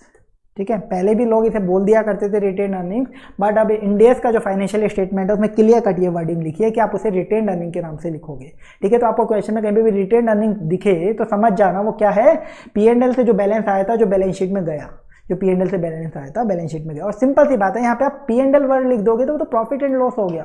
P and L से आप प्रॉफिट एंड लॉस ये पता करते हो इस साल में कितना कमाया, और उसको फिर बैलेंस शीट में रिजर्व एंड सरप्लस में इसलिए डाल देते हो कि भाई ये चलो हमारा प्रॉफिट इकट्ठा हो गया, आज तक हमने इतना प्रॉफिट इकट्ठा कर लिया, अब अगले साल वापस पी एंड एल बनाएंगे, प्रॉफिट कमाएंगे, वापस बैलेंस शीट में उसको इनकॉर्पोरेट कर लेंगे, तो हमें टोटल पता चलता जाएगा हमने टोटल अभी तक पैसा कितना इकट्ठा कर लिया।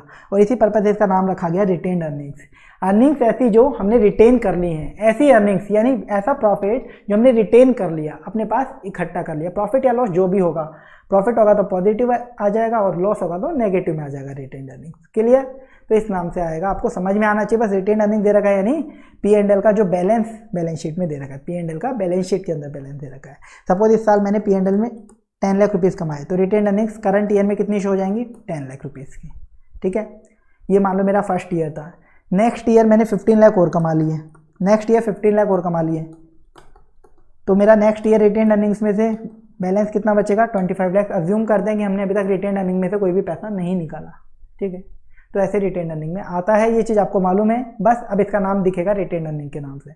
अभी तक तो हम इसे generally P and L balance लिख दिया करते थे या सरप्लस डेफिसिट, बट अब ये रिटेन्ड अर्निंग के नाम से दिखेगा। तो क्वेश्चन में कभी भी रिटेन्ड अर्निंग दिखे तो आपको समझ में आना चाहिए क्या चीज़ की बात हो रही है।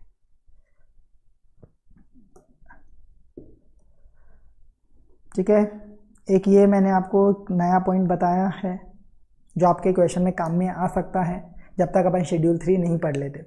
इसके बाद एक और चीज़ अब आपको जो समझनी है वो क्या है, देखो हम पी एंड एल बनाते हैं, रेवेन्यू लेस एक्सपेंसेस करते हैं, हमारा पीबीटी आ जाता है, लेस टैक्स कर देते हैं तो हमारा पैट आ जाता है। ठीक है, ये हमारा पी एंड एल बनता है जनरली इस तरीके से, रेवेन्यू में से एक्सपेंसेस हटा के पीबीटी, फिर लेस टैक्स पैट आता है। बैलेंस शीट में जो रिजर्व एंड सरप्लस है, बैलेंस शीट में जो रिजर्व एंड सरप्लस है जो कहाँ जा रहा है? अदर इक्विटी के अंदर जो रिजर्व एंड सरप्लस है। तो सर रिजर्व एंड सरप्लस मैं क्या बोल दूँ, ऐसा बोल दूँ, पी एंड एल एक बॉक्स है, पी एंड एल एक डब्बा है जिसमें सारी इनकम रख दी गई और सारे एक्सपेंसेस रख दिए गए, उनका नेट कर लिया गया, एक डब्बे में सारी इनकम और एक्सपेंसेस डाल दिए गए।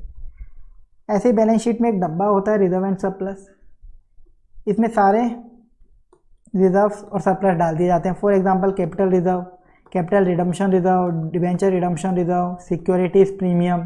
ठीक है, पी एंड एल का कोई बैलेंस है तो रिटेन्ड अर्निंग्स,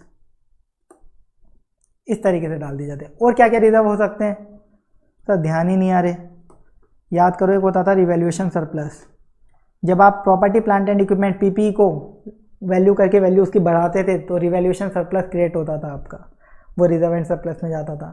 इसके अलावा एक आइटम होता है FCTR, आपका जो AS होता था, AS11 इंटरमीडिएट में, फॉरेन करेंसी ट्रांसलेशन रिजर्व, किसी नॉन इंटीग्रेटेड फॉरेन ऑपरेशन का पैसा जब आप कन्वर्ट करते थे, उसको ट्रांसलेट करते थे उसके फाइनेंशियल स्टेटमेंट्स को अपनी करेंसी में, तो उसका जो डिफरेंस आता था उसे आप FCTR का नाम देते थे और वो भी रिजर्व एंड सरप्लस में आप लेके जाते थे। ठीक है, वो भी रिजर्व एंड सरप्लस में आप लेके जाते थे। FCTR कहाँ शो होता था? Reserve and surplus. तो रिजर्व एंड सरप्लस एक डब्बा है जिसमें बहुत सारे आइटम रख दिए जाते हैं।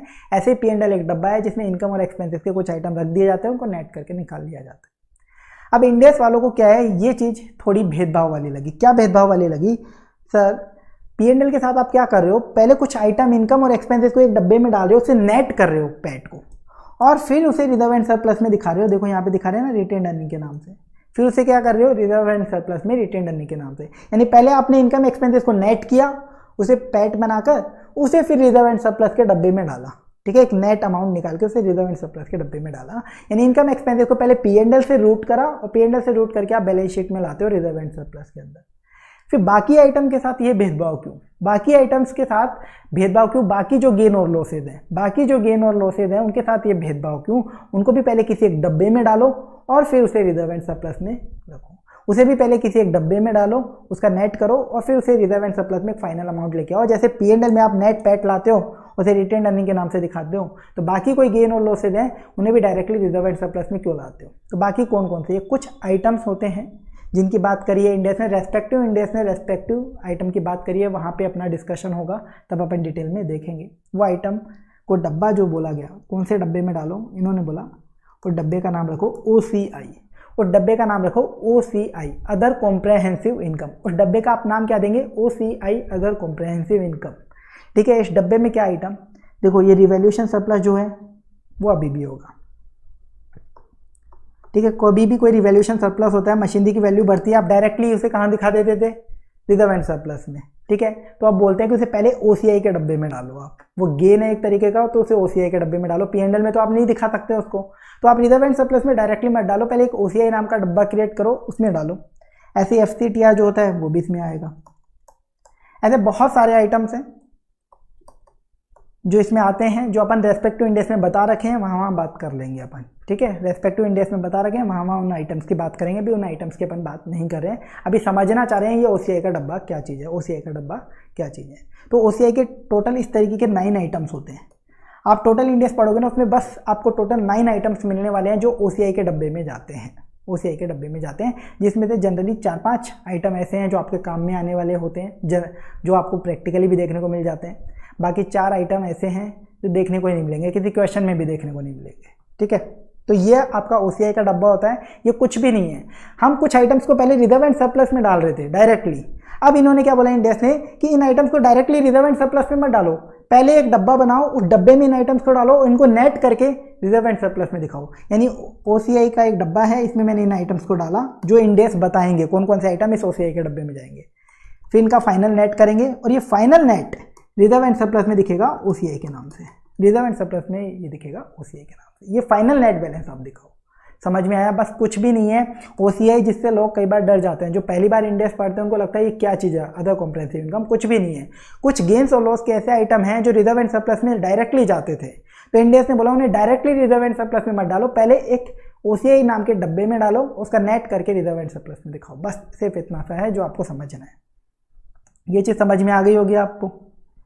तो ओसीआई का डब्बा यानी क्या, ओसीआई का भी स्टेटमेंट होगा, जैसे पीएनएल का स्टेटमेंट बनता है।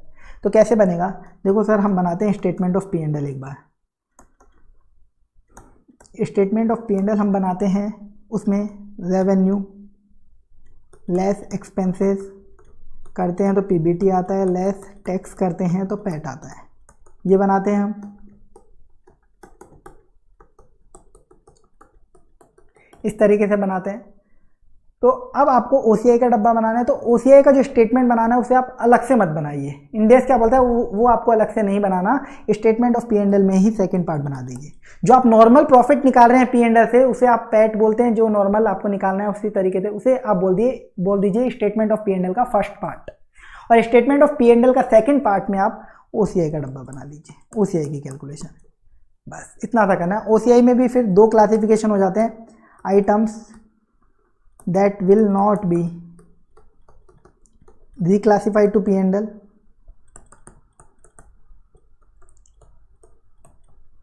और एक होता है items that will be reclassified to P&L।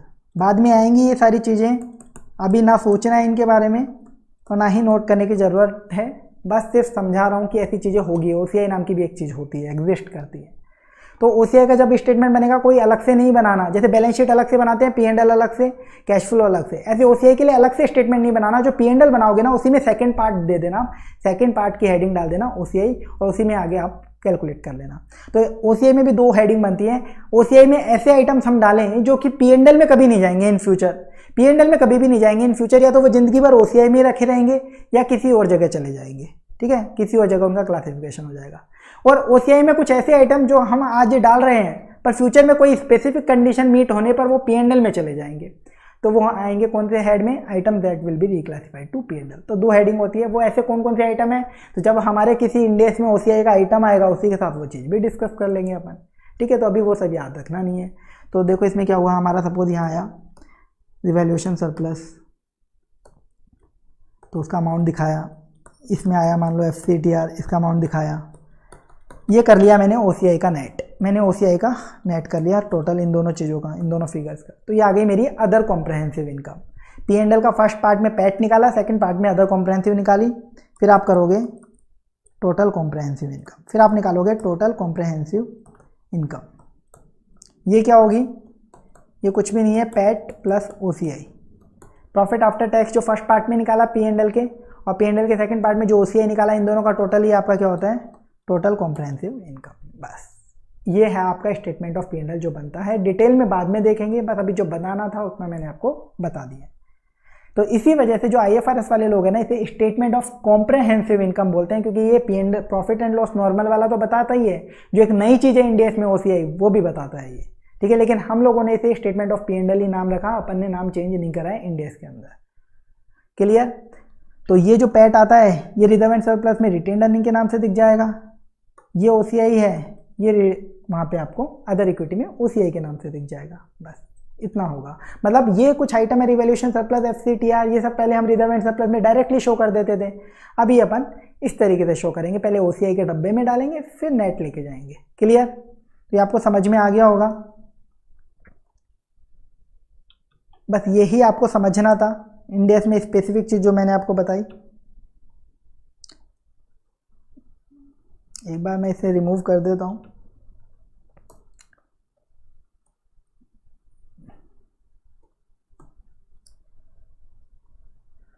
ठीक है, तो मैंने आपको पूरा इंडेस आपको बता दिया है कि इंडेस क्या चीज़ होती है और किस किस पे एप्लीकेबल होता है। फाइनेंशियल स्टेटमेंट से रिलेटेड कुछ स्पेसिफिक पॉइंट्स अपने को बात करने थे, वो मैंने आप लोगों को बता दिए हैं। तो आज के लेक्चर में बस अपन इतना ही देखेंगे। तो ये सारी चीज़ें मैं एक बार आपको रिवाइज करवा देता हूँ, और आप लोगों ने अगर नोट नहीं किया तो इसको नोट भी कर लीजिएगा।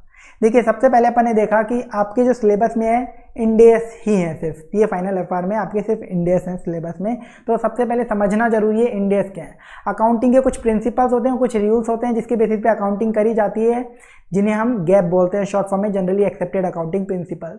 और इंडिया में अभी तक हम AS फॉलो करे थे। AS हमारे गैप थे अकाउंटिंग स्टैंडर्ड, जो कि ICAI के अकाउंटिंग स्टैंडर्ड बोर्ड ने इशू कर रखे थे 1 से 32 तक। पर इंटरनेशनल लेवल पे क्या चल रहा था, IFRS international financial reporting standard, जो कि IASB ने इशू कर रखे थे, जिसमें IAS 1 से 41 तक थे और IFRS 1 से 16 तक थे आपके पास। तो इससे प्रॉब्लम ये हो रही थी कि इंटरनेशनल ही सब लोग IFRS जानते हैं, इंडिया में लोग AS जानते हैं। फॉरेन का इन्वेस्टर इंडिया में इन्वेस्ट करने आएगा तो उसको इंडिया के फाइनेंशियल स्टेटमेंट समझ में ही नहीं आएंगे, इसलिए वो इन्वेस्ट नहीं कर पाएगा। तो इस प्रॉब्लम को दूर करने के लिए हम लोगों ने सोचा कि हम भी IFRS के अकॉर्डिंग ही फाइनेंशियल स्टेटमेंट बनाए। तो हमारे पास दो चॉइस थी कि हम IFRS as it is adopt कर लेते या फिर उसमें कुछ माइनर चेंजेस कर लेते अपनी इंडिया के इकोनॉमिक एनवायरनमेंट को ध्यान में रखते हुए। तो उसे बोलते हैं हम कन्वर्ज IFRS। हम IFRS को कन्वर्ज कर रहे हैं, तो हमने कन्वर्ज करने वाला ऑप्शन चूज़ किया।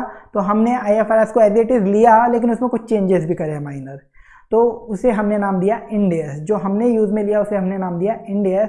तो वो चेंजेस क्या क्या हैं इंडेस और IFRS में, उसको 3 कैटेगरी में बांटा गया, carve out, carve ins, not resulting in carve outs. Carve outs का मतलब है कि IFRS में कोई चीज़ की अकाउंटिंग का ट्रीटमेंट कुछ स्पेसिफिक दिया हुआ है और हमने उसको चेंज कर दिया। वहाँ पे कुछ ट्रीटमेंट बताया अकाउंटिंग का कि आपको ऐसा करना है, और हमने कुछ अलग कर दिया ट्रीटमेंट। इसका मैंने आपको एग्जांपल दिया था, जैसे अमालगमेशन में कैपिटल रिजर्व में अपन लेके जाते थे जब क्रेडिट में बैलेंस बचता था, तो लेकिन IFRS में दे रखा था इसे आपको P&L में लेके जाना है, लेकिन हमने बोला हम तो अभी भी इसे कैपिटल रिजर्व में लेके जाएंगे, तो हमने ये ट्रीटमेंट चेंज किया। इसके बाद कार्वेंस। कार्वेंस क्या होता है, IFRS में किसी चीज़ के बारे में कोई बात ही नहीं कर रखी, हमने उससे रिलेटेड कोई एडिशनल गाइडेंस या ट्रीटमेंट डाला है, कुछ एडिशनल डाला है IFRS में, तो उसे बोला जाता है carve in, additional guidance which is not given in IFRS। जैसे कि IFRS में पुलिंग ऑफ इंटरेस्ट मेथड नहीं था मर्जर के लिए, हमने वो इंसर्ट किया अपने इंडेस के अंदर। ठीक है, इसके बाद एक होते हैं changes not resulting in carve out, यानी ना तो कार्व आउट है ना ही कार्वेन है। तो ऐसे चेंजेस क्या, IFRS ने अकाउंटिंग में ऑप्शन दे रखे थे, अकाउंटिंग ट्रीटमेंट के लिए 2 ऑप्शन दे रखे थे, उसमें से एक ऑप्शन अपन ने हटा दिया, वो होता है आपका not resulting in carve out. जैसे इंडेस 40 में उन्होंने बोल रखा है कॉस्ट मॉडल और रिवैल्यूएशन मॉडल, पर जब हमने इंडेस बनाया तो हमने सिर्फ कॉस्ट मॉडल ही दिया लोगों को यूज में लेने के लिए, हमने रिवैल्यूएशन मॉडल का ऑप्शन दिया ही नहीं। इसके बाद टर्मिनोलॉजी चेंजेस। टर्मिनोलॉजी चेंजेस यानी नाम चेंज कर दिए गए। जैसे IFRS वाले बैलेंस शीट को बोलते हैं स्टेटमेंट ऑफ फाइनेंशियल पोजीशन या स्टेटमेंट ऑफ अफेयर्स, हमने अभी भी बैलेंस शीट ही नाम रखा उसका।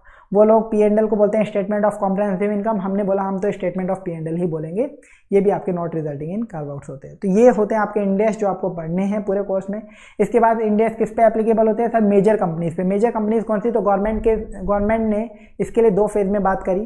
पहले फेज में 1 अप्रैल 15 से जो भी कंपनी वॉलंटरीली इंडेस लगाना चाहती है वो लगा सकती है। 1 अप्रैल 2016 से हर कंपनी को इंडेक्स लगाना पड़ेगा जिसकी नेटवर्थ 500 करोड़ 500 करोड़ या उससे ज़्यादा है, और ऐसी कंपनीज की पेरेंट, सब्सिडियरी, एसोसिएट और जॉइंट वेंचर को भी इंडेक्स लगाना पड़ेगा। फेज 2 में 1 अप्रैल 2017 से हर कंपनी को इंडेक्स लगाना पड़ेगा जो भी लिस्टेड है स्टॉक एक्सचेंज पर। और बाकी अनलिस्टेड कंपनीज हैं जो स्टॉक एक्सचेंज पे तो लिस्टेड नहीं है, लेकिन उनकी अगर नेटवर्थ 250 करोड़ या उससे ज़्यादा है तो उनको भी इंडेक्स लगाना पड़ेगा, और इनकी पेरेंट, सब्सिडियरी, एसोसिएट और जॉइंट वेंचर को भी।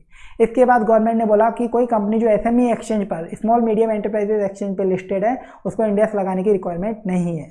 लेकिन अगर किसी कंपनी ने एक बार ज़िंदगी में इंडेक्स लगा लिया अपने फाइनेंशियल स्टेटमेंट पर, तो उसको ज़िंदगी भर इंडेक्स ही अप्लाई करने पड़ेंगे, ये भी गवर्नमेंट ने बोला। इसके बाद इंडेक्स अप्लाई होंगे एनबीएफसीज पर। इसमें भी 2 फेज में वर्किंग करी गई। फर्स्ट फेज में बोला गया कि 1 अप्रैल 18 से हर एनबीएफसी को मैंडेटरीली इंडेक्स लगाना पड़ेगा अगर उसकी नेटवर्थ 500 करोड़ या उससे ज़्यादा है, और इसकी पेरेंट, सब्सिडियरी, एसोसिएट और जॉइंट वेंचर को भी। फेज 2 में बोला गया 1 अप्रैल 19 से हर एनबीएफसी को इंडेक्स लगाना है अगर वो लिस्टेड है तो, और अगर एनबीएफसी लिस्टेड नहीं है तो उसकी नेटवर्थ अगर 250 करोड़ या उससे ज़्यादा है तो उसको इंडेक्स लगाना है, और parent, subsidiary, associate, joint venture को भी। इसके बाद गवर्नमेंट ने बोला कि एनबीएफसी इंडेक्स वॉलंटरी बेसिस पे अप्लाई नहीं कर सकते। किसी एनबीएफसी की नेटवर्थ सपोज 10 करोड़ है और वो लिस्टेड भी नहीं है तो उस पर इंडेक्स अप्लाई नहीं होते, तो वो इंडेक्स अप्लाई नहीं कर सकती, वॉलंटरी बेसिस पे भी नहीं कर सकती। इसके बाद banks excluding regional rural banks पे भी इंडेक्स अप्लाई होंगे, पर उसकी अभी कोई डेट गवर्नमेंट ने दी नहीं है, कोई कंडीशन बताई नहीं है, बोला अभी डेफर कर रहा हुआ है। सेम इंश्योरेंस कंपनी पे भी अप्लाई होंगे, पर इसको भी अभी डेफर किया हुआ है गवर्नमेंट ने, जब तक नोटिस नहीं दे। इसके बाद अपन ने देखा फाइनेंशियल स्टेटमेंट्स जब आप बनाएंगे, अपने अकाउंट्स प्रिपेयर करेंगे तो फाइनेंशियल स्टेटमेंट्स कैसे बनाते हैं। कंपनीज के फाइनेंशियल स्टेटमेंट्स के लिए शेड्यूल 3 में फॉर्मेट दिया हुआ है, शेड्यूल 3 ऑफ कंपनीज एक्ट 2013। इस शेड्यूल को 3 पार्ट्स में डिवाइड कर रखा है। डिवीजन 1 बताता है उन कंपनीज के लिए फाइनेंशियल स्टेटमेंट जो एएस फॉलो कर रही हैं। डिवीजन 2 ऐसी कंपनीज के लिए फाइनेंशियल स्टेटमेंट्स का फॉर्मेट देता है जो इंड एएस फॉलो कर रही हैं, और डिवीजन 3 ऐसी कंपनीज के लिए फाइनेंशियल स्टेटमेंट का फॉर्मेट देता है जो कि एनबीएफसी हैं और इंड एएस फॉलो कर रही हैं। ठीक है, तो हमारे लिए काम का है डिवीजन 2 जो इंड एएस फॉलो करने वाली कंपनीज का फाइनेंशियल स्टेटमेंट। फाइनेंशियल स्टेटमेंट्स में जनरली 5 चीज़ें होंगी, बैलेंस शीट, पी&एल का statement, statement of changes in equity जो आप लोगों के लिए नई चीज़ है, और स्टेटमेंट ऑफ कैश फ्लोज, लेकिन इसका फॉर्मेट इंड एएस 7 बात करता है इसके बारे में, और नोट्स टू अकाउंट्स, ये आपके फाइनेंशियल स्टेटमेंट्स होते हैं। इनको अपन डिटेल में बाद में देखेंगे जब इनकी ज़रूरत होगी, शेड्यूल 3 को जब अपन डिटेल में देखेंगे, अभी अपन ने डिटेल में नहीं देखा है। आपके जो एएस के अकॉर्डिंग आप फाइनेंशियल स्टेटमेंट देखते थे और इंड एएस के अकॉर्डिंग जो आपने फाइनेंशियल स्टेटमेंट्स अब आपको ज़रूरत पड़ेगी बनाने की, तो उसमें कुछ माइनर चेंजेस थे जो मैंने आपको बताए ताकि किसी क्वेश्चन में रेफरेंस आए तो हम समझ पाएँ। जैसे एएस में पहले बैलेंस शीट में लाइबिलिटीज़ आती थी, फिर असेट्स। अब इंड एएस में पहले असेट्स आती हैं बैलेंस शीट में, फिर इक्विटी एंड लाइबिलिटीज़। इसके बाद दूसरा चेंज मैंने आपको बताया था कि उनकी इक्विटी एंड लाइबिलिटी जब एएस में आती थी तो पहला पॉइंट होता था शेयर होल्डर्स फंड, जिसमें share capital, reserve and surplus, ये सारी चीज़ें होती थी। अब क्या होगा, इंड एएस में इक्विटी एंड लाइबिलिटीज में पहला पॉइंट शेयर होल्डर फंड की जगह होगा इक्विटी नाम से, और उसके अंदर 2 चीज़ होंगी सिर्फ, इक्विटी शेयर कैपिटल और अदर इक्विटी। यानी reserve and surplus, preference capital, जो भी share application money, pending allotment है, money received against share warrants, ये सारी चीज़ें कहाँ दिखेंगी, अदर इक्विटी के अंदर। डिटेल्ड क्लासिफिकेशन होगा अदर इक्विटी का नोट्स टू अकाउंट्स के अंदर। क्लियर। इसके बाद मैंने आपको बताया कि जो पी&एल का जो प्रॉफिट निकलता था उसको बैलेंस शीट में हम रिजर्व एंड सरप्लस में ले जाते थे, किस नाम से दिखाते थे, पहले सरप्लस डेफिसिट या फिर पी&एल के नाम से लिख देते थे। अभी वो आपको बैलेंस शीट में दिखेगा रिटेन अर्निंग्स के नाम से, तो आपको रिटेन अर्निंग क्वेश्चन में दिखे तो समझ जाना ये पी&एल का बैलेंस है, बैलेंस शीट वाला। क्लियर। इसके बाद एक नई चीज़ है ओसीआई, अदर कॉम्प्रहेंसिव इनकम। ये क्या चीज़ है, ये कुछ भी नहीं है। रिजर्व एंड सरप्लस में कुछ आइटम पहले हम डायरेक्टली डाल दिया करते थे गेन्स और लॉसेस के, अब इंड एएस ने बोला इन आइटम के साथ भी भेदभाव मत करो, इनके लिए भी एक स्पेशल स्टेटमेंट बनाओ, स्पेशल डब्बा बनाओ, उसमें ये आइटम डालो, इनका नेट करो, फिर आप दिखाओ अदर इक्विटी के अंदर रिजर्व एंड सरप्लस में इन आइटम्स को ओसीआई के नाम से। ठीक है, तो वो आइटम्स क्या होते हैं, वो रेस्पेक्टिव इंड एएस जब आएंगे तब वो आइटम डिस्कस होंगे। और ये स्टेटमेंट ऑफ ओसीआई कब बनेगा, स्टेटमेंट ऑफ पी&एल में ही सेकंड पार्ट बनेगा ओसीआई का। स्टेटमेंट ऑफ पी&एल में पहले आप नॉर्मल पी&एल बनाएंगे, देन सेकंड पार्ट डाल के आप ओसीआई बनाएंगे, और वहाँ से आपको फाइनल बैलेंस मिल जाएगा। ओसीआई के अंदर भी 2 कैटेगरीज होती है, एक ऐसे आइटम्स जो कभी भी वापस से पी&एल में नहीं जाएंगे, वो या तो ओसीआई में रहेंगे ज़िंदगी भर या फिर किसी दूसरे हेड में जाएंगे, और ऐसे आइटम जो इन फ्यूचर कोई स्पेसिफिक कंडीशन मीट होने पर पी&एल में चले जाएंगे। ठीक है, वो सब बातें अपनी रेस्पेक्टिव इंड एएस में ही होंगी। तो आज के लिए अपन ने ये पूरा टॉपिक पढ़ा है, तो इसको एक बार आपको नोट करना है तो कर लीजिए।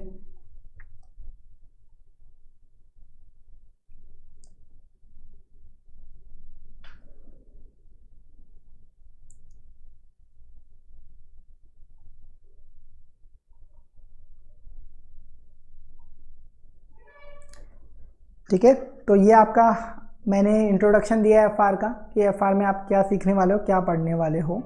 ये एग्ज़ाम के पॉइंट ऑफ व्यू से लेक्चर नहीं था कि ये चीज़ें याद करनी है, ये कुछ याद नहीं करने, बस आपको पता होना चाहिए ऐसा कुछ अब आप पढ़ने वाले हो। ठीक है, तो आज के लिए बस इतना ही। Thank you so much.